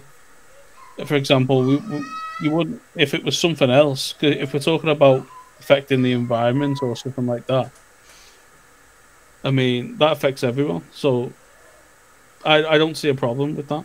Yep. Okay, moving on. This one, I want to talk a couple zoo kind of things. So this is just something else that a lot of times... Before you go, I'm just going to retry and join on my phone. Let's just see if it works. Okay. So I need to do stuff. There we go. Cool. I think there was a slight echo, but I think it'll end. Are you still there? Yep, still here. Okay, nice. Okay, cool. So this one is on the Toronto Zoo. They applied to get a loan from the city for $5 million. They want to do interactive multimedia and light exhibits and all this kind of stuff. And as the kind of article talks about, they're basically losing money. People aren't going to the zoo as much, and they want to attract them with these other things that aren't really focused on the animal exhibits. And I kind of view this as a success in the sense that, like, it means less people are hopefully going, and I, as a vegan, of course, want people to not go to zoos at all. And but again, this is kind of like governments being asked to subsidize a flailing industry that we should not be doing this. Like, this should not be taxpayer money supporting the profitability of a zoo. And I'm a little bit torn, because if they make stuff that is not related to the animals, then like maybe that could be kind of good. But yeah, like just figure out another form of entertainment. Like don't exploit animals. Like, I just really want people to understand that zoos are not some place you go to help animals. Like, these places are terrible for them. So, on the most part, I don't know about every individual zoo or what they work on, but there's a general rule that I have, and it's like, what sort of animals did they have at the zoo? For example, I don't think you can, unless you've got like a massive area for them to roam around and say like elephants and that. I think that would be. I don't even think. It's just imprisonment of like a high sentient animal. Like these elephants. Yeah, they cover so much land. Yep. They go through such mental trauma being locked up. The same with humans. Humans, it's unethical really to do that to humans as well. Keep them confined, like people in some mental issues after being prolonged into that area. It's like torture. Same with elephants. Yep. Before I was vegan, I went to Berlin Zoo when I was in Berlin. And this elephant was just walking around in circles, and it laid a track of where it would walk, and it just walked in circles all day. Jeez. It was clear sign of distress. Yeah. Yep. Yeah. And then this next article is really about a koala exhibit at Safari Park. So this is in the UK somewhere. I don't know where it is. What's it called? This is called Safari Park, and it's the only place koalas are exhibited. Longleat Safari Park. Viscount Weymouth opened Koala Creek on Wednesday 27th ahead of its public opening. Park's new feature is home to 4 southern koalas. Wiltshire. That's where it is. Wiltshire. So basically, they sent 5 koalas. One of them already got killed because it developed some kind of illness, and as there's a Born Free Foundation representative who protested, and they said there is no benefit to genuine conservation and branded the move as exploitation for the entertainment of visitors. Of course, the staff at the Wild Park defend the project and say it enables valuable research into conservation and will raise awareness for koala management. So, I just think, again, like you said, Vohan, if these animals, like, if you just look at, like, how much land they would normally cover, it's often the equivalent of, say, putting a person in a room. So, like, being in a jail and, like, solitary lockup, or even if you had just, like, one person with you, but you were never allowed to leave a room, like, you would go pretty crazy pretty quickly. Like, most people couldn't handle that kind of stress, and the animals don't either. Yeah. I mean, for example, this elephant probably had, I don't know, it's kind of hard for me to say, but like 30 feet by 20 feet, oh my God. Something like that. Yeah, that's tiny. And it was just walking around in circles. And that would probably be worse than the equivalent of a human being locked in a room. That's probably like you being locked in a bed or something. Like, I mean, there's something. It's called something, I forgot what it's called, but it's basically like it's a mental illness that animals get, and I suspect humans get as well if they're locked up and confined. Yeah. So yeah, I just think like anybody who goes to these places, like, a lot of times people will say like, well, it's conservation, or they give them a nice area or whatever. But if you think about the size of the area that you would need to give to something like a wolf or an elephant. The park would need to be so big that you would almost never see the animals.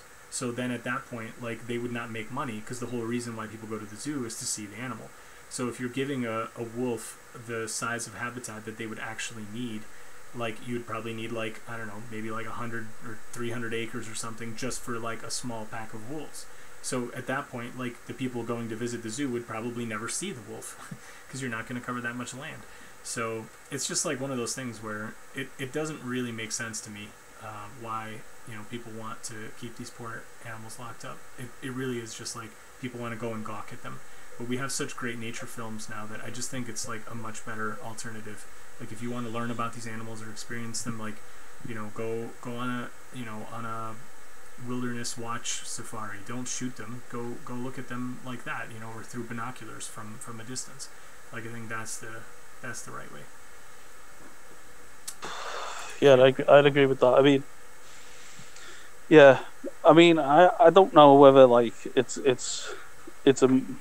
good thing to, I don't know, like, say, try and conserve them and like their species, but I don't know if that's like for one, they can't really consent to that. Maybe if they could conceptualize it, they would agree. But there's lots of things wrong with it, really, and and the focus there's also only that isn't one usually benefit to reintroduce them into the wild. A lot of these animals, they're just kind of bred there, just to keep a small population in the zoo, kind of perpetually.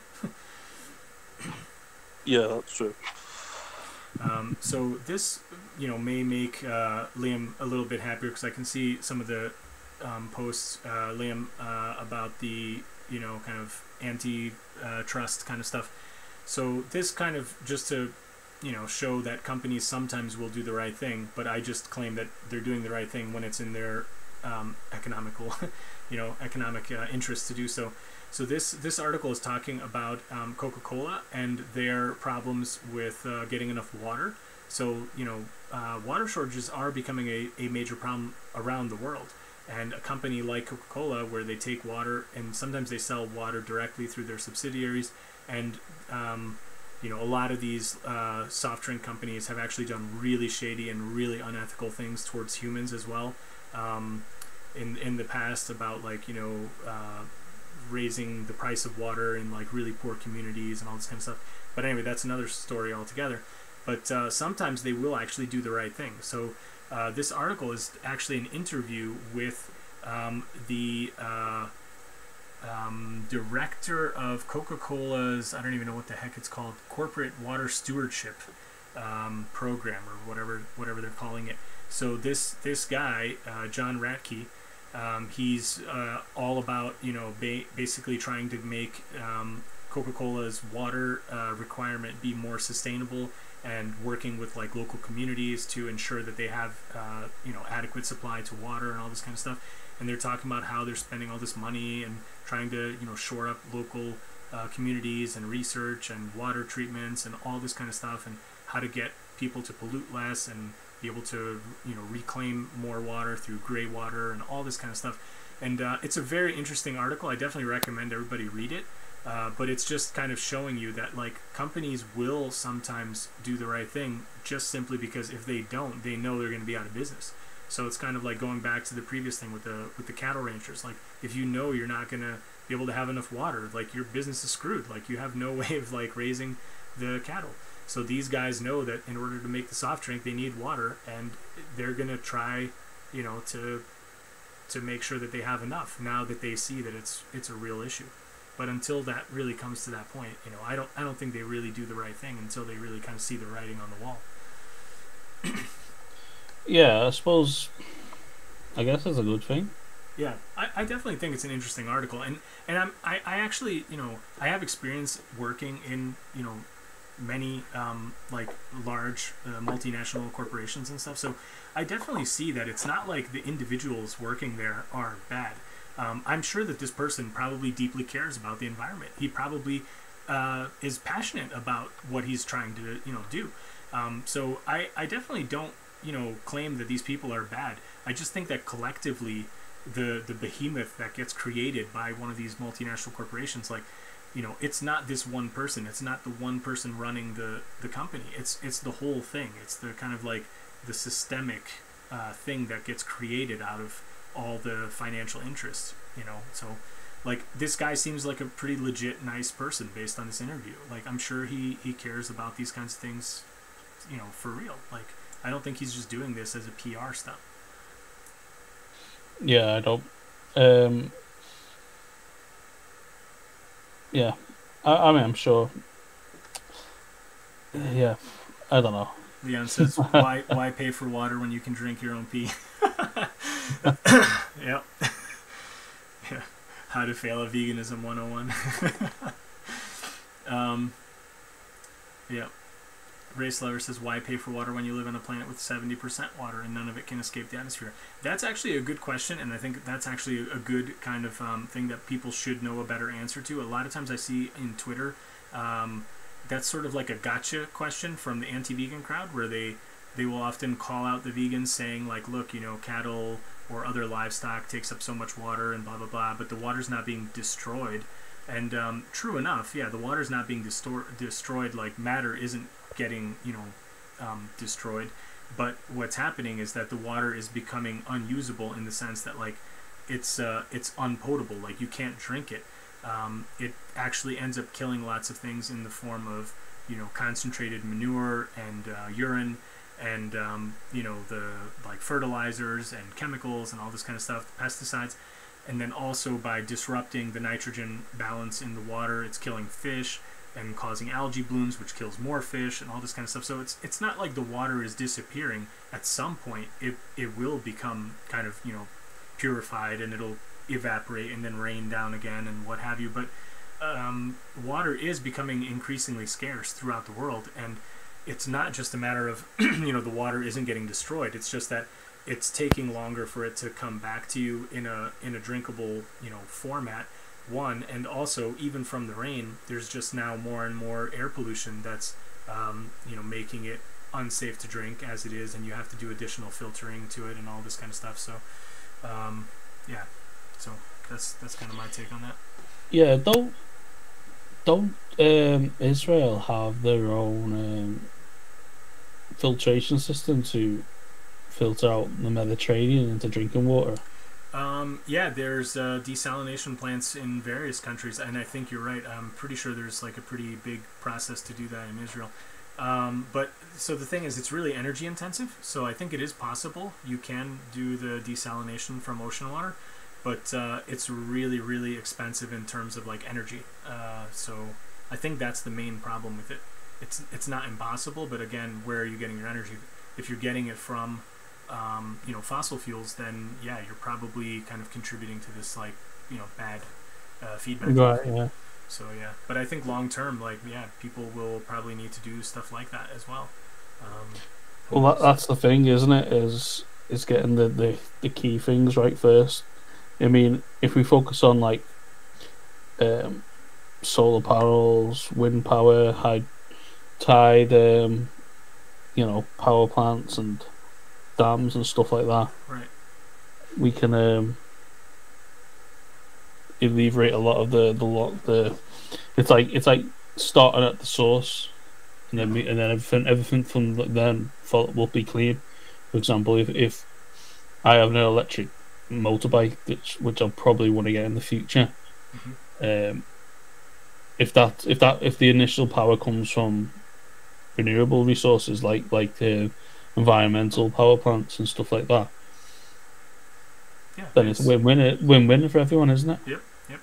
And just to go back briefly to something that I told you, that I talked about before, was Brad Lancaster, the guy who you know, does the rainwater harvesting. He lives in I can't remember if it's Arizona or New Mexico. I think it might be Arizona, but anyway, it doesn't matter. Like, he lives in some really, really like desert region of the U.S. and he you know, he talks about in his TED Talk how one of the rivers that goes through there, and I can't remember the name of it, like basically in the past few decades, it's literally gotten to the point that it's dried up during the driest you know, times of the year. Like, humans have basically used so much of the water that it literally doesn't flow past. And there's actually several large rivers in the U.S. that are now like that, where they previously flowed out to the sea, and now they don't. They literally stop flowing because people just take so much of it for like irrigation and, you know, all this kind of stuff, and animal agriculture and everything else. And not just animal agriculture, obviously, like for, you know, plants as well. And one of the things he talks about is that even there where he lives, there is actually enough rain fall per year to sustain the number of people living there if it was adequately collected and not let, you know, run off. But what happens is that they get so much of it kind of in deluges, like during the rainy, you know, couple weeks of the year. There's no way to really adequately kind of collect it, and people don't use swales, they don't use like water conservation, they don't use mulching, they do really stupid things, like people will have like grass lawns and all this kind of stuff, and what they're doing is they're ignoring the rainwater that comes and just comes down in one collected, you know, kind of couple days, and then they're using aquifers from wells to supply their water. But this is, again, like I'm saying, like the water doesn't disappear. the aquifers will, you know, eventually fill back up. But what people don't realize is the aquifers probably took, you know, tens of thousands of years to fill up in some cases, some of these really big ones, and people are depleting them in like the course of like 150 years. So it's like you're not destroying it. Like at some point, if like all humans died or something, like I'm sure it'll just take another, you know, 1,000 years, and that aquifer would probably fill back up. But you know, like, what are you gonna do then? You know, like in the meantime. So that's kind of like the main thing that people don't realize is like some of these things are coming from the ground, and it took like hundreds or maybe thousands of years to fill up, and we're depleting them in the course of a couple hundred years. Yeah, well, there's a story from history. There was a fucking hell, it would help if I knew what the ancient kingdom was, but there was an ancient kingdom in Sahara Africa, and the reason why it was able to exist there was because it had lots of water underground, so they just had wells everywhere. But eventually, the water ran dry, and that was ripped to the massive city that they once had there. Yep, and that's the thing. People don't realize, like, they just think it's like a free ride that lasts forever, and it's like, no. At some point, you just, the game is up. So, yeah, let's move on here. This was a really cool thing that I actually haven't played with yet, but I just found it fascinating, and I would like to come back to this at some point. It's basically a little app that you can use through Adobe Flash, and it is basically a map of water usage. You can filter this by industry and by region and by date and all this kind of stuff, and it looks really powerful. So you can actually go to different areas of the world where they have information on water usage, and you can really kind of start seeing like where the droughts are impacting. And I mean, you can see this map here, like in the US, it's like everywhere. It's red. So can we look up animal agriculture usage or the specifics like cow industry or? Yeah, I believe so, because here it says other options include bar chart, geographic assessment, or pie charts per crop or sector. There's even a production assessment of commodities per crop, sector, or facility. Pick from more than 100 crops, including fruit, vegetables, nuts, and non-food crops.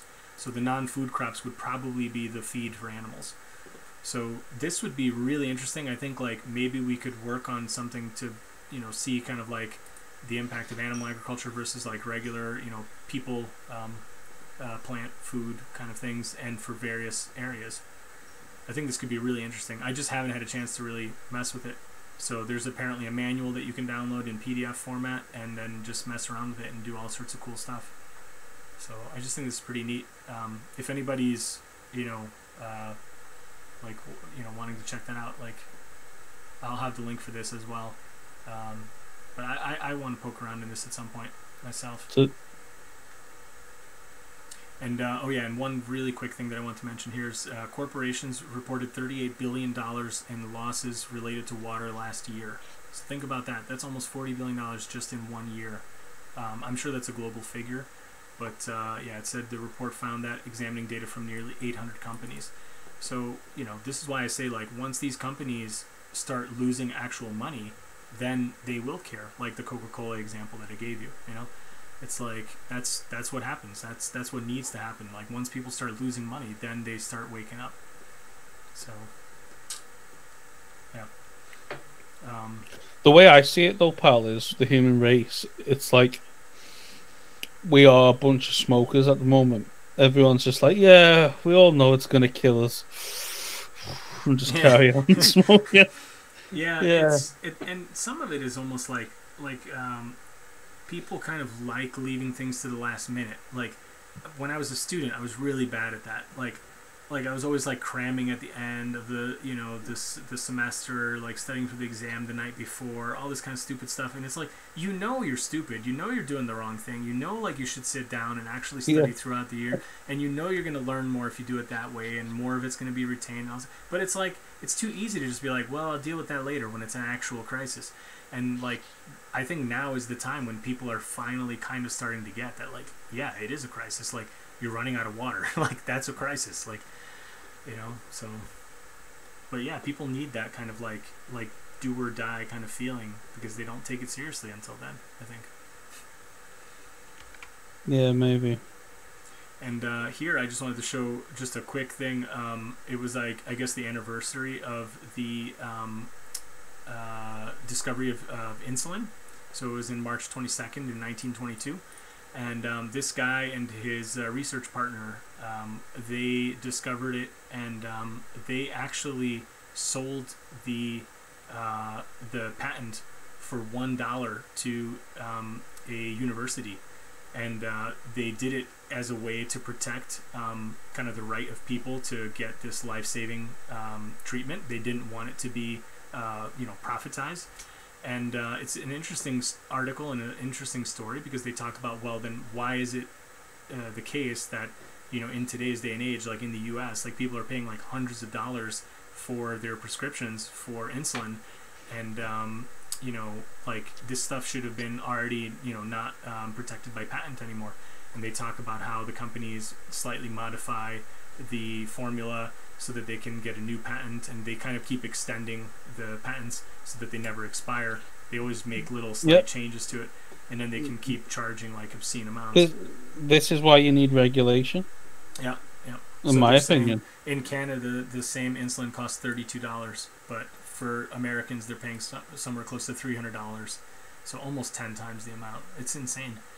And I just wanted to kind of mention this really quick, because kudos to these guys for kind of doing the right thing, or trying to do the right thing, but in the end it didn't really work out to their intention perfectly. And actually, this picture I wanted to share with you guys, because this is the actual dog that they took the the initial extracts or whatever. So it says this is the dog that supplied the pancreatic extract that became the first supplier of insulin that saved millions of lives. So this poor little guy here was the dog that they took pancreatic extracts from. I don't know if that dog was actually killed or not. It kind of seems to me like probably not. But they were able to then replicate that and use that ever since, I guess. And now it's all kind of artificially made, I believe. So there's no more animals involved. But the initial product was produced from this dog. So okay. See, that's bullshit, that, isn't it? Like. Yeah, like they wanted to do the right thing, and the companies are still somehow screwing people over. It's really frustrating. This one, just a typical, I have one of these in every single news review that I do. Like, what's the latest food recall from some animal product that's poisoned or, contaminated with salmonella or campylobacter or, some other kind of dangerous, bacteria or something. So this is 69,000 pounds of Tyson frozen chicken strips had to be recalled. They contained metal this time. Pretty crazy. And I guess it's a frozen product, so they're saying even though this was produced in the end of last year, November 30th, a lot of this will still be in people's freezers, because the best buy date is November of this year. And they're recalling all these different products and telling people not to buy them, so or not to consume them. So this is almost like maybe even scarier than the salmonella, because at least that you can kill by cooking, but you can't kill the metal by cooking it. This I just wanted to highlight. I'm gonna actually do a video about this separately.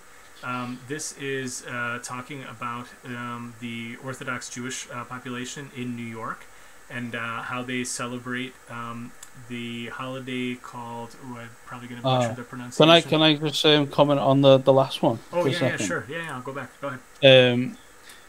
So I just watched a recent video, because of Brexit, the UK leaving the European Union. America's trying to push for a deal with us, a trade deal. Yep. And it's going to be about food and accepting the American standard for food, which is a different standard to what we do. And what they do is I think it's called coronation or something, of how they do their chickens. Yep. It's like they blast it with some sort of chemical or something. They literally, I think, bathe the chicken meat in chlorine vats. It's not just chlorine; it's probably some other stuff as well. But yes, they literally wash the chicken meat through chlorine. Yeah, and this is supposed to be very dangerous for people. Like, um, as a vegan, it's like I'm just thinking like, what? I don't really know what to think. Like, I don't know if it's going to cause more suffering. Maybe it will, because I don't know. It's I just wish Well, I people wonder if people would people. wake up about safe food. I mean, Yeah, yeah. surely that tells you something. Like, you know. Yeah, I wonder if people who aren't vegan and who are consuming that, like, let's say you're just a regular, person in the UK who's not a vegan, and let's say that passes. Like, what would that impact? Like, how would that impact you? Would you then decide, like, oh, I'm not going to eat chicken anymore because I can't be sure, like, what kind of conditions it was, treated in or whatever? Or will it just make you be like, well, I only buy the humane, grass-fed, wild, cage-free, like equivalent from like an Irish farmer or whatever. You know what I mean? Like, I wonder if they'll somehow work that out as some mental gymnastics that like, well, that's not the one I buy. It's okay, or will it actually put them off? I don't know. It might have a positive effect in the long term if people decide, you know what, I'm gonna have a vegan meal tonight because I've heard the chicken's not safe to eat anymore. So maybe it'll Yeah, have a positive effect in that way. I hope so. I'll tell you a funny story. When I was, this was like way, way, way back. I was living in the U.S. I was in Boston, and I was working for a company that had the headquarters in Boston, but they also had a really big office in London. So we would go there occasionally for like work trainings and all this kind of stuff. So I was in the UK. This was way back, way before I was vegan. And I remember at that time I had actually stopped eating beef in the U.S. because I didn't trust not getting mad cow disease. Because I remember at that time, the stats that I had seen was that like 1 in 10,000 cows were being tested for mad cow disease in the U.S. And I just figured like 1 in 10,000 is pretty much the equivalent of none, because like that's just ridiculously few, being tested. And I remember even at that time in the EU, it was 1 in 10 that were being tested. So I just thought, like, while I was there, I remember I ate a steak, and because I was like, oh, it's like way safer. So like I ate one then, and I wonder if like somebody like me, like my mindset back then, like if it changed, and let's say they were importing cheap cattle from the U.S., like I wonder if that would put people off. And for me, it definitely put me off when I was living in the U.S. I did not eat beef because I was afraid of mad cow disease, and I knew they weren't testing for it. So I think it might, it might help. Yeah, I mean that is the standard. I think in America is it's 1 in 10,000. Did you say that? Yeah, that's what it was Something then. ridiculous. I mean, I don't know I think if it's the same for like for the chickens as well, for like testing things like salmonella and everything. Just 1 in God knows how many thousands. Yeah, I it think might it even was be the lower same. because they kill so many more, so it's like probably impractical, So, but yeah, it's just like that. In my mind, that's like the equivalent of not testing at all. Like if I remember at the height of the mad cow disease scare in Japan, they were testing every single cow, and I remember being upset by this because, like I say, I actually liked eating, cow meat or beef or steaks or whatever, and I remember being really pissed because I had read that the test costs something like $125 at that time, and I read that they had been doing every single one in Japan, and in the U.S. it was 1 in 10,000, and I remember doing the math. I looked up like how much meat is on like one cow, and I did the math. I divided the $125 per like pound of meat, and it came out to something like, I forget what it was, but it was like 25 cents a pound. Like that's how much more expensive it would have been to test every cow versus what they were doing. And I just remember just being so pissed and upset that like they're like endangering people's health for 25 cents a pound. And I was definitely one of those people where like I would rather pay the 25 cents a pound extra and like know that I wasn't going to get mad cow disease. You know what I mean? And this is like horrible for me to say this stuff now as a vegan, but like that's where my mindset was, And I just don't know. Like I wonder what the majority of people would do, or would they just be like, I'm not paying more money, like screw you, like don't test it, like, or is it the company that's doing it? I don't know. It might be both. Yeah, it's probably just the the company. No, what I think it is, it's probably the company. The government are probably forcing the companies to do something, so they're doing the bare minimum of what's being asked, probably. Yeah. Yep. Because they just want to, basically, all they want to do is, well, make money. Yeah. Yep. That's probably right. All right, let's move on here. So this is going back to the story in New York with the Orthodox Jewish people celebrating Kapparos. I don't know if I'm pronouncing that right, but basically it's some kind of tradition where they slaughter these chickens and they're basically swinging them around their heads, and there's like blood and feathers going everywhere. And this is something that I guess has been going on for many years there, and a complaint was put in by various, I guess, like civic groups, animal rights people, all this kind of stuff, and they were saying that the city should be upholding their actual animal welfare and slaughter rules, and not allowing this event to go on. And I guess what happens is they erect like little tents and stuff, and they literally slaughter the animals like right there in the open street by unlicensed kind of like slaughter people or whatever. So it's just basically like the rabbis or whatever. So it's like kosher. So they do a similar thing as the halal, don't they? They just slit the animal's throat and let them bleed out. Yeah. And so what they're saying is that here it is.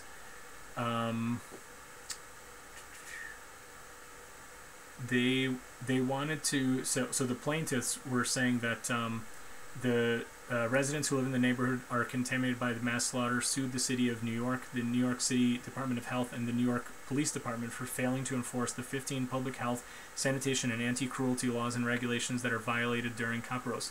Nora Constance Marino, the attorney for the plaintiffs, has been asking the judicial branch of the government to issue a writ of mandamus, which would compel city agencies to enforce the laws.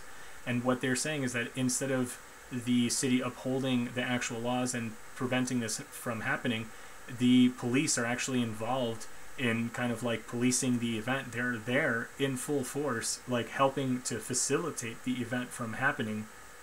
And I'm sorry for the graphic picture here for anybody who's disturbed by that. Sorry about that. But I think this is an important thing to read here. They're basically saying, after oral arguments, advocates expressed their frustration with the city's ludicrous claim. The city wouldn't have to invest any resources into enforcing the animal cruelty laws because the ritual wouldn't be performed in the first place. Rena Dake, a plaintiff in the case against the city, said the New York Police Department would inform community leaders that moving forward they can no longer truck 60,000 chickens into Brooklyn and erect open-air slaughterhouses on the street due to multiple city and state laws that are violated. So basically they're doing this as a thing of religious freedom, and they're saying that it's done under that, and that somehow this excludes them from the laws that are there. And I mean, it's just a shame that they didn't really uphold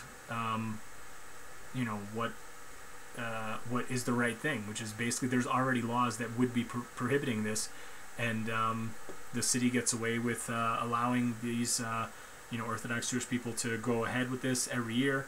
And it's something that apparently the mayor, so this is the quote here at the end, when Bill de Blasio was running for mayor of New York in 2013, he publicly stated that the animal rights would move into the mainstream if he was elected, said Jessica Hollander, an animal rights activist in New York.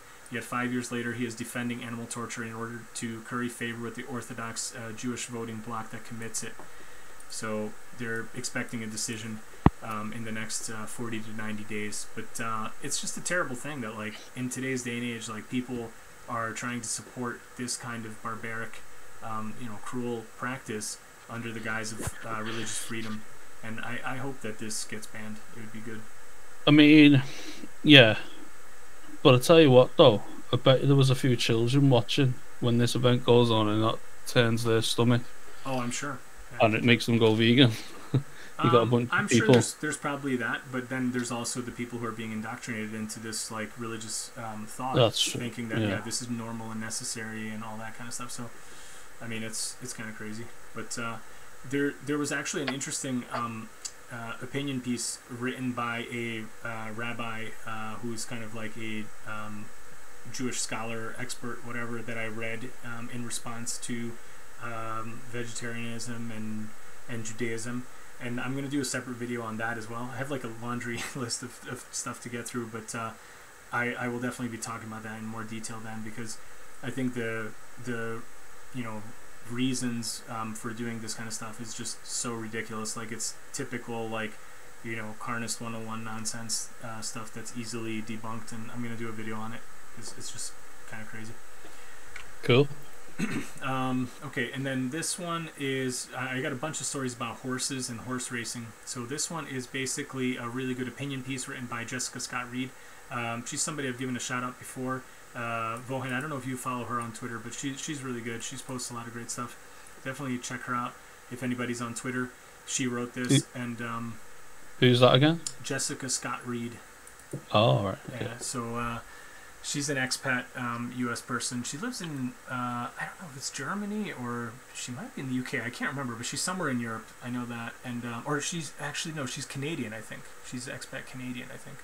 But she's really cool. Posts a lot of good stuff, lots of good recipes, and good vegan content. And she writes like online in opinion pages on various like newspapers and stuff. So she's really good. So she's basically calling out the Canadian government, where Ontario is going to be providing $10 million per year to horse racing. They're trying to, again, protect a failing industry. And they're talking about how so many horses are killed. So they're saying that in recent weeks, there were 22 horse deaths between late December and early March. So that's just, 66 days. There were already 22 horses there. Most of these are from the horse breaking their legs, and then they're euthanized, right on the spot in the race. And it's just a terrible thing, and she really highlights how it's kind of shameful that the government is doing this and trying to prop up a dying industry. So I think it's a good read. Definitely check it out. And then this leads into kind of like this thing. I wanted to share this website with everybody. Horse racing deaths across the world are being tracked on this website called horsedeathwatch.com. Definitely, it's insane, the numbers. So this is showing that in the past 4,400 days, there have been 1,800 deaths in horse racing. I mean, that's just unbelievable. Like, this doesn't even account for the horses that get put down after they're no longer, viable for racing. Like, that's probably a much, much larger number. But you can just really see that, like, it's almost like you just like scroll through the dates here. You can see like every few days there's like a death. Sometimes every day. I mean, it's insane. Like, it's like every other day. If you just look at the numbers, it's pretty much almost every other day there's a death. So it's really crazy, and I applaud these organizations for trying to bring. How many years is that? My math is terrible. That's like 365, so it's a little over 10 years. Yeah, a little over 10 years. So, 13 years, something like that. I don't know.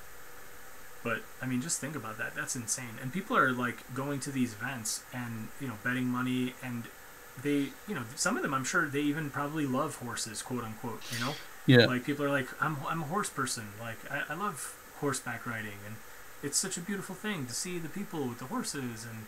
and like, I'm sure people bring like kids to these things, and you're like, oh, look at this cool thing, and the horses are so cool, and they're so, magnificent, and they're jumping, and all this kind of, and then they're like breaking their legs and breaking their necks and getting shot on the track. It's like, I mean, it's absolutely mind-boggling.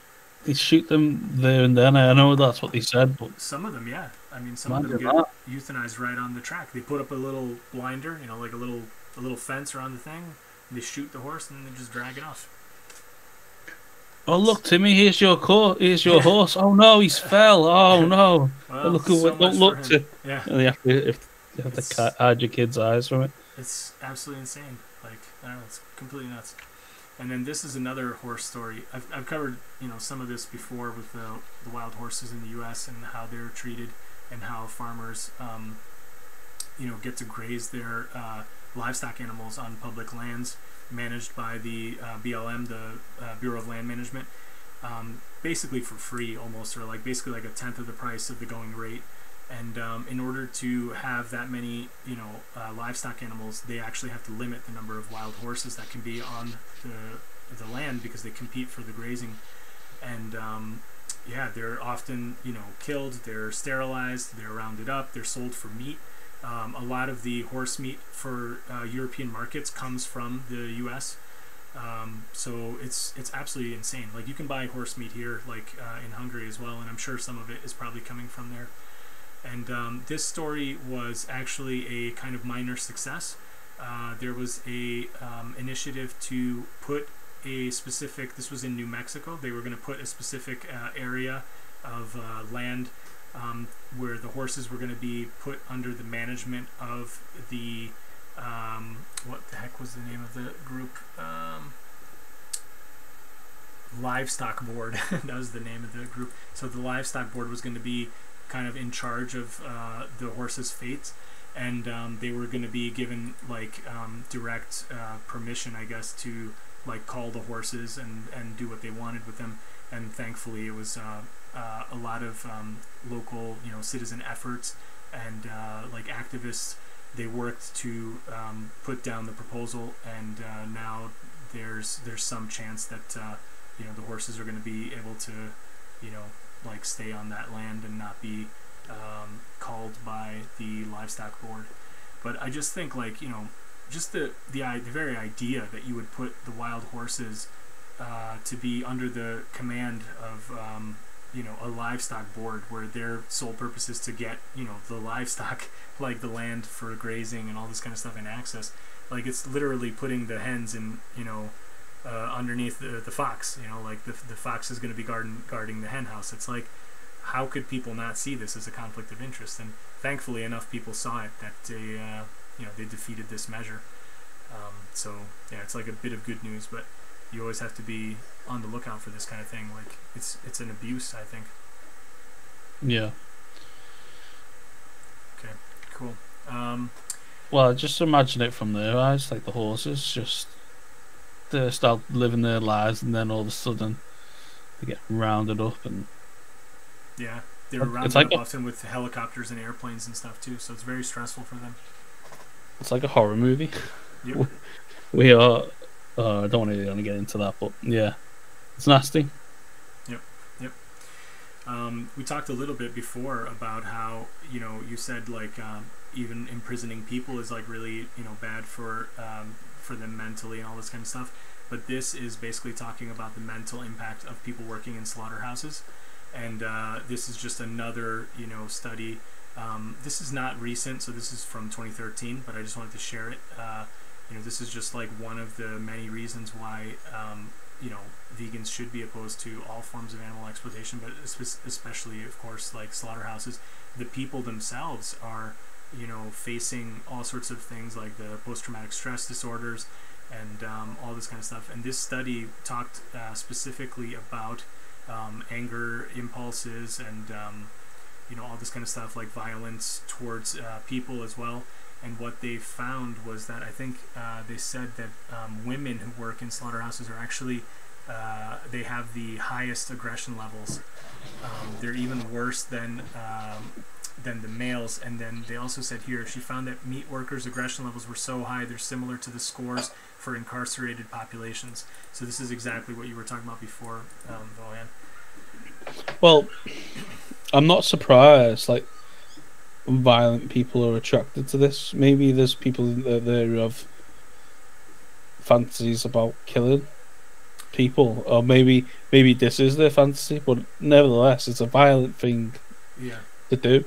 Like, just for shits and giggles, I was looking for jobs, so just for shits and giggles I typed in slaughterhouse into the search bar, and a few came up, and I just looked at one, and what they wanted you to do is to come to the facility and kill an animal as part of the interview. Wow, that's insane. I think that's to stop, maybe deter secret vegans going in as well, and just doing the day without, you know. Yeah, and get some, you know, footage or something, like hidden camera or something. Yeah, I mean, I wonder, and you know, I also think it might be a two-way thing. Like, I think some people probably don't go into it being violent or aggressive, but I think it's almost like a natural reaction to this kind of stress, because, you know, people aren't, it's not healthy. Like, I mean, even if you were like a sane, normal, rational person, like, if you did this day in and day out, like, I think it would warp you, like, it's just, it cannot be good for you. So even if you're not a violent person, even if you're not somebody who's looking to, get your jollies by killing, animals, like, I think at some point you just become so desensitized to it that it carries over into your other kind of areas of life. And then, people might be treating that as well. Like, I don't know, like they might treat other people like that. So, we got a comment here from Liutas X. Does crime rate in slaughterhouse workers are statistically higher than in general population? I'm pretty sure they are. I've seen various studies where there's higher, violent crime statistics and all this kind of stuff in communities with slaughterhouses nearby, or people who live there, who work in slaughterhouses. Like, there's definitely a propensity towards violence. So it's just absolutely crazy.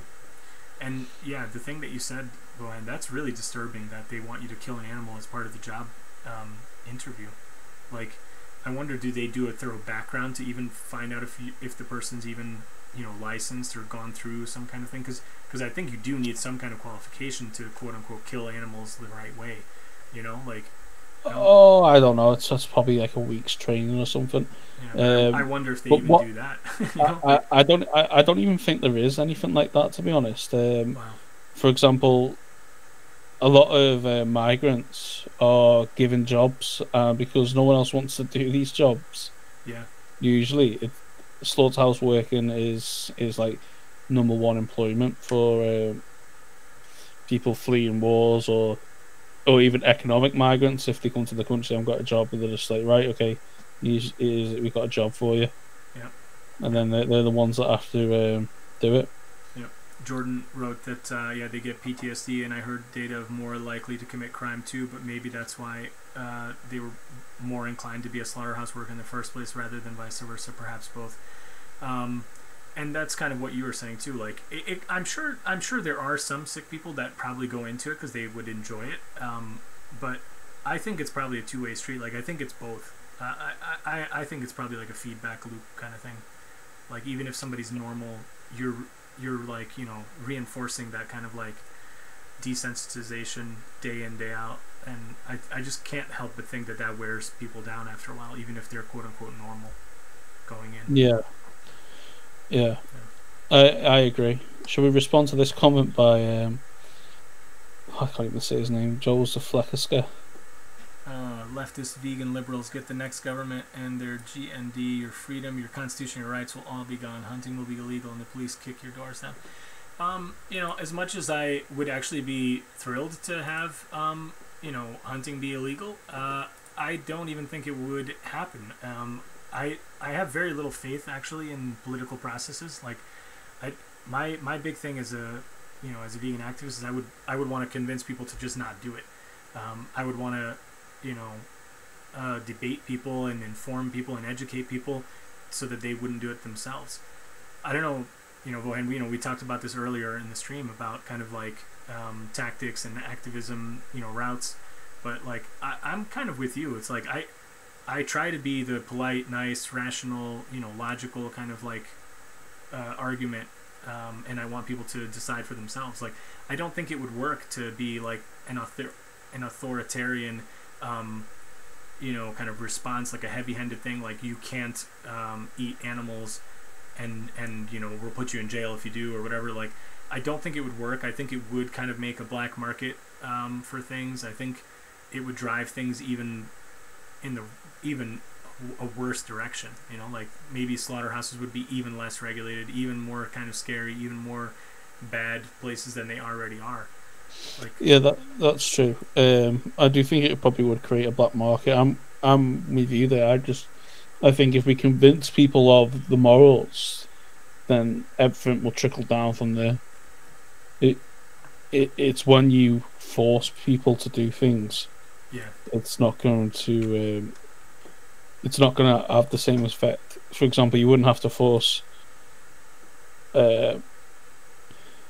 If everyone was vegan, you wouldn't have to force them not to kill animals because they wouldn't want to be doing it anyway. Yeah. But yeah, I don't think you need to worry too much, mate. Joe's. Yeah, I don't think it's happening anytime soon. That's for sure. I'm trying to paste in a link that Leon provided. He said that, what was his quote? It said crime rates can go up to by 30% when a slaughterhouse opens in a city. So here is the study that you provided, Leon. Thank you for putting that link in there.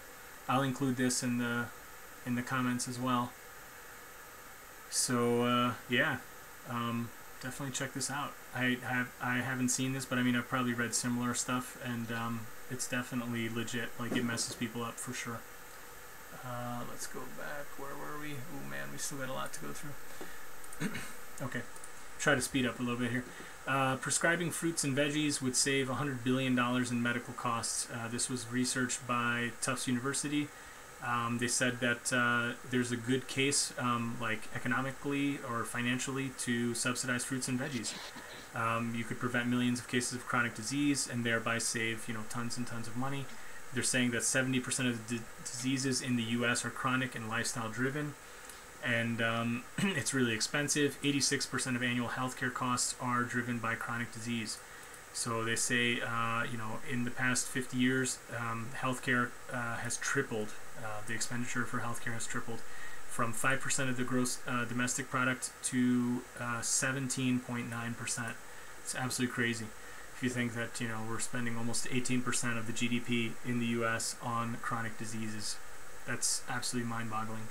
And so they're basically saying that they looked at different scenarios where they would support various, levels of subsidies for healthy foods, and what they found was that you could save, literally, billions of dollars. So here it is. The first scenario would prevent 1.93 million cardiovascular events such as heart attacks and 350,000 deaths, as well as cut healthcare costs by $40 billion. The expanded second scenario would prevent 3.28 million cardiovascular events, 620,000 deaths, and 120,000 cases of diabetes, and save the U.S. System a whopping $100 billion. So absolutely crazy.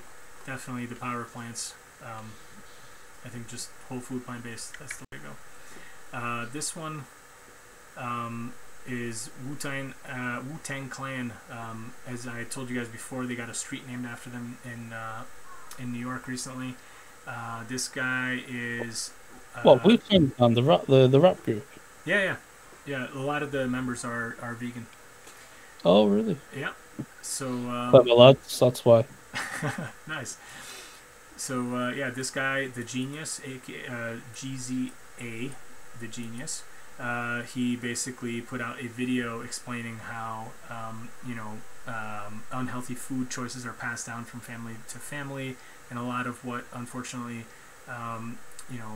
African American people are kind of taught to eat as comfort food, and soul food is actually killing them and giving them high blood pressure and all this kind of stuff. And how he's basically saying that soul food is really like the slave man's diet. And yeah, he makes a good case for it. There's a stat here that according to the American Heart Association, more than 40% of African Americans live with high blood pressure, and of course, this leads to higher chance of cardiovascular events, stroke, etc., etc. And yeah, kudos to him for spreading a good message and telling people to change what they're doing. Sorry, I'm gonna move quick again here. Kind of talking about soul food. KFC is set to trial some vegan options this year. So they are seeing the economic, again, interest. They want to expand into vegan options, and they are looking to do some vegan chicken options. So I think, great. I certainly don't want to go and eat in a KFC, but hey, who knows? Maybe somebody will try that and then realize that it's just as good, and they'll stop eating actual chickens. This is fantastic news, because let's just say, I don't know, you've got a family. Let's just say, I don't know, the typical girl, like the child girl is she thinks about these sort of things. Maybe she doesn't want to eat meat all the time, and like maybe she's thinking about going vegetarian, and then the family goes to KFC and she goes, you know, I'm gonna have the vegan one. Yeah. The vegan one. Yeah. And then the demand goes down that way. It's just a great thing. I mean, it could be non-vegans as well. They're thinking, you know what? I was gonna get the chicken tonight, but I'll have that one instead. Yeah. And maybe it's really good. Maybe it's better. Yeah, exactly. And then they'll just try it. Maybe they'll really like it and then change it and change the regular meal into that. I mean, it's great news. I know people don't like KFC because of the stuff that they do, but the only way we can change it as consumers is by saying, "Listen, we want you to do the more ethical practices and less of the unethical, or none of the unethical, preferably." But it definitely gives us more power as consumers to change that market, which is a great thing. Absolutely. Couldn't agree more, Vohan. Listen, Vohan, unfortunately I have a hard stop in 18 minutes. I have to finish, so I'm going to try to go super fast and try to get through the rest of these. So this one is an awesome study. They found that vegans have the highest amount of disease-fighting biomarkers. There's a study that looked at various things like anti-inflammatory, antioxidant properties, vitamin C levels, a whole bunch of stuff. And what they found was that across the board, they did better, and they had the best markers. So, it's they also found here, which was interesting, overall results for semi-vegetarians look very similar to non-vegetarians. So basically, like these people who like occasionally kind of or mostly eat, vegetarian, they're not really different from the non-vegetarians, and not surprisingly, they had the worst, kind of biomarkers. So, kudos to people who are looking at this stuff and spreading the good word. With that said, Dr. Joel Kahn recently posted this study, which was a kind of call on the medical, practitioner groups throughout the industry to, spend more time supporting a whole food plant-based message to their, kind of patients. And they talk about the difficulties of why they think that this is not happening, and they really kind of start off by just basically making the case that, like, yes, a whole food plant-based diet is actually really good, and they talk about all the benefits that it has for your health. And then they talk about, why is it then that doctors, even if they know about this stuff, why are they not prescribing it in a way, as a diet for their patients? And they're basically saying one of the big things is the time factor. It takes a long time to educate people about diet and nutrition, and doctors simply don't have that time, like when they're speaking with their patients. So I think that's kind of a really big thing. They talk about training being another.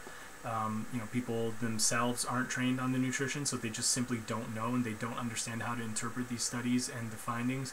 And then the economic factor, which is a huge one, which is that they're getting paid to basically, prescribe pills, and they don't want to, kind of bite the hand that feeds them by getting people to be able to treat their illnesses, especially their chronic diseases, with diet and lifestyle intervention. So, just interesting stuff. Definitely check this out if you get a chance. This one, I just wanted to quickly comment on it. This is the ridiculous Ravana kind of Fishgate scandal. So this person just wrote an opinion piece explaining about, well, why is it that vegans got so upset about this lady eating the fish.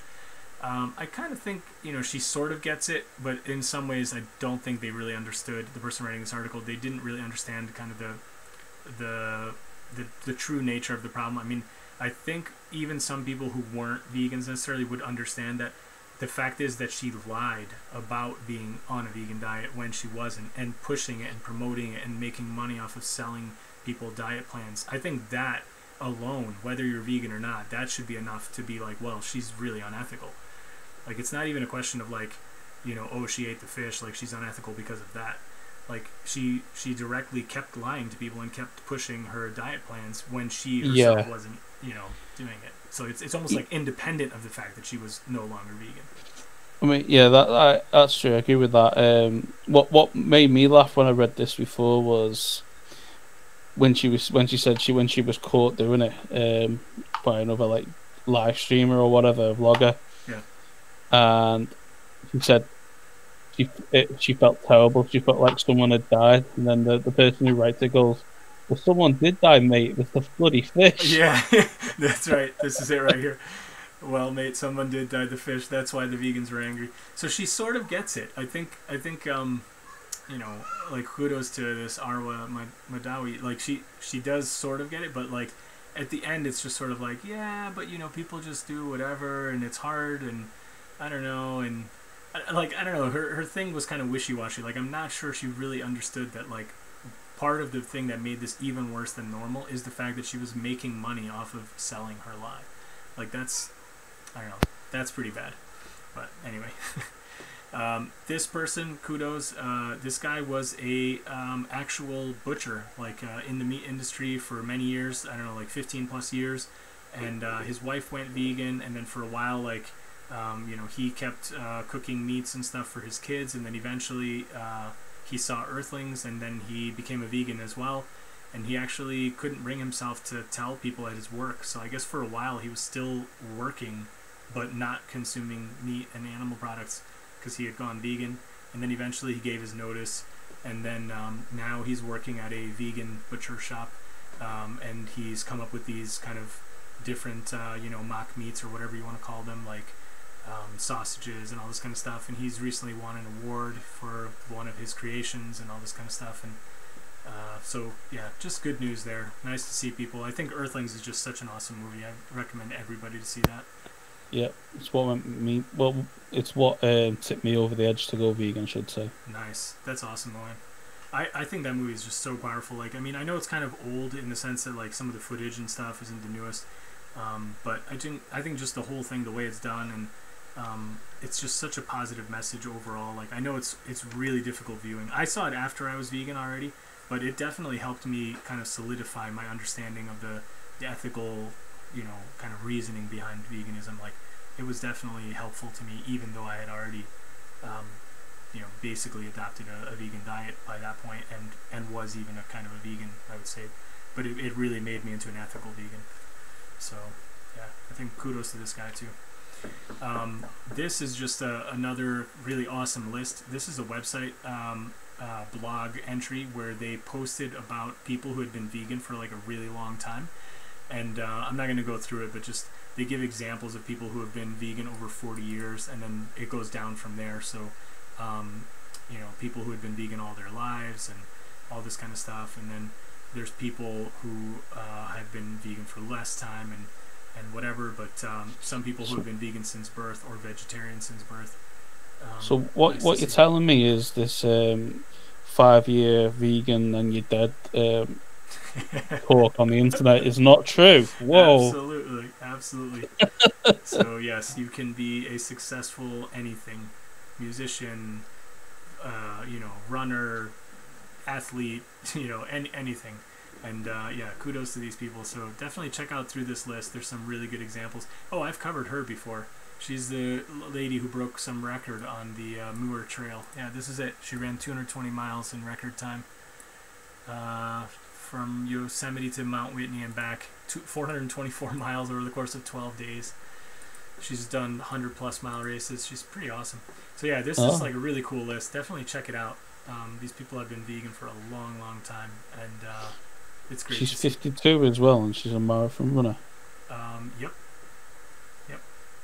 So I haven't seen many 52-year-olds doing that. Yeah, and certainly not 424 mile races. Pretty crazy stuff. All right, so with that, I just want to give another shout out to this guy. I just recently started following him on Twitter. Rajiv Shah has awesome, really inspiring plant-based meals. He seems to post them like every few hours. It's like, the guy's got an incredible set of recipes and stuff, and he has a blog where he gives you the full recipes and the instructions. And as you can see, I mean, they look amazing. They, I'm sure, taste amazing. And yeah, check out this guy. Like, is he Indian? Yeah. I would think. I mean, I'm really not that good with the names. He's based in the UK. I don't know if it's Indian or Pakistani or some other kind of thing, but I would assume yes, something from around that part of the world. Looks nice, yeah. Yeah, so really good stuff. Check out his stuff. Follow him, and then this is just an example blog entry on his page where he's interviewing another really long time vegan. So this person has been vegan for 30 years. They were vegetarian before that. And they talk about kind of, you know, what their favorite foods are and all this kind of stuff. So he's got pretty cool, interesting articles. I'll have, you know, both of these links in and check them out. So kudos to that guy. And I'm just realizing there's no way we're going to get through the rest of this because I really got to go. Vohan, I'm going to just switch back here to the thing. I think I'll just finish these articles some other day. It's been awesome to have you on. I think maybe even just take like a couple questions if anybody has them before you know, before we go. And yeah, just thanks for being on. Well, respond to this guy quick. Oh yeah, no worries. Thanks for having me, pal. So I'll just respond to this. Humans have been eating meat since the beginning. That's just an appeal to nature. That doesn't mean we have to, or tradition. Sorry, that doesn't mean we have to keep on doing it. I agree with farming needs to be reformed and stop abusing animals. I'll just say, well, how do you not abuse animals? How can you not abuse animals when you're putting a knife inside the bodies? Seems like a pretty big big on the abuse scale to me. But meat you eat is a personal choice. It's not a crime. Yeah, well, it's not a crime, but it infringes. I wouldn't say it's a personal choice because it's got a victim. So it's kind of personal choice, but it's got a victim. It doesn't really work very well in my mind. That anyway. Yes, I would sum up what you said. Perfect. That was a perfect response. There is a victim, the animal, and you know, you're basically trying now to equate killing a mosquito or a fly than to be a murderer. Well, look, if a mosquito is stinging you, you know, you have a right to protect yourself. I don't think that's the same as you know, killing an animal when you don't need to for food.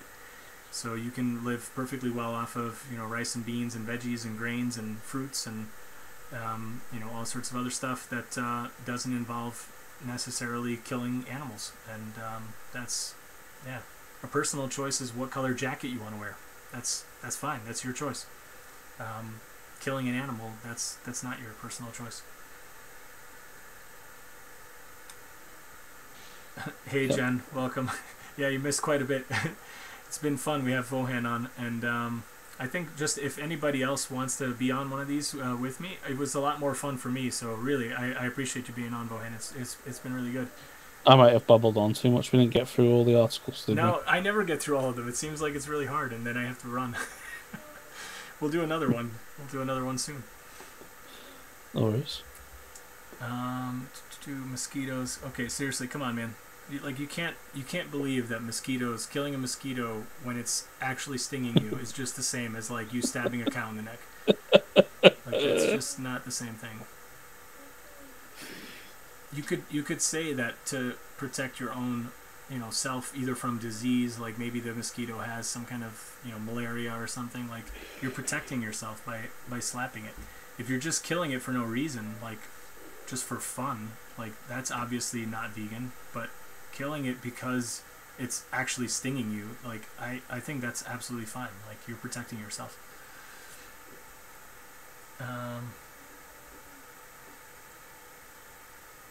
Mosquitoes are not sentient. Well, I would say they are, but I still think you have a right to protect yourself. Let's see. So it's okay to kill a muzzy if you won't eat it. What's a muzzy? A mosquito, I think. I don't think he's saying Muslim. Okay, yeah. So yeah. I didn't know if he was on about Muslims then or something. I was like, whoa. Yeah, that'd be a quick change. How did we get here? Yeah.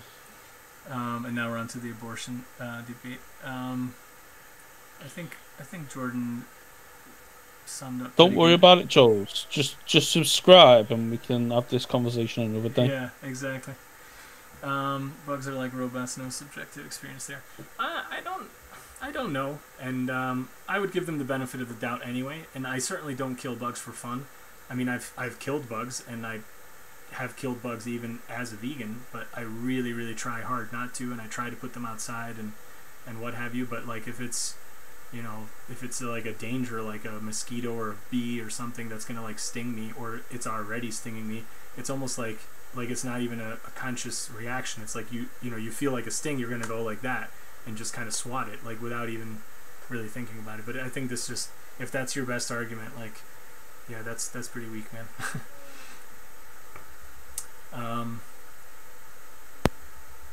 Yeah, Leon, I mean, I'm not saying I purposely kill mosquitoes. I definitely leave them alone if they're leaving me alone. And sometimes I've had them land on me and I just blow them away, like, and I don't even swat them. So I try not to. I'm just saying, like, if it's actually stinging me, like, I've definitely swatted them. Like, I don't really feel bad about that.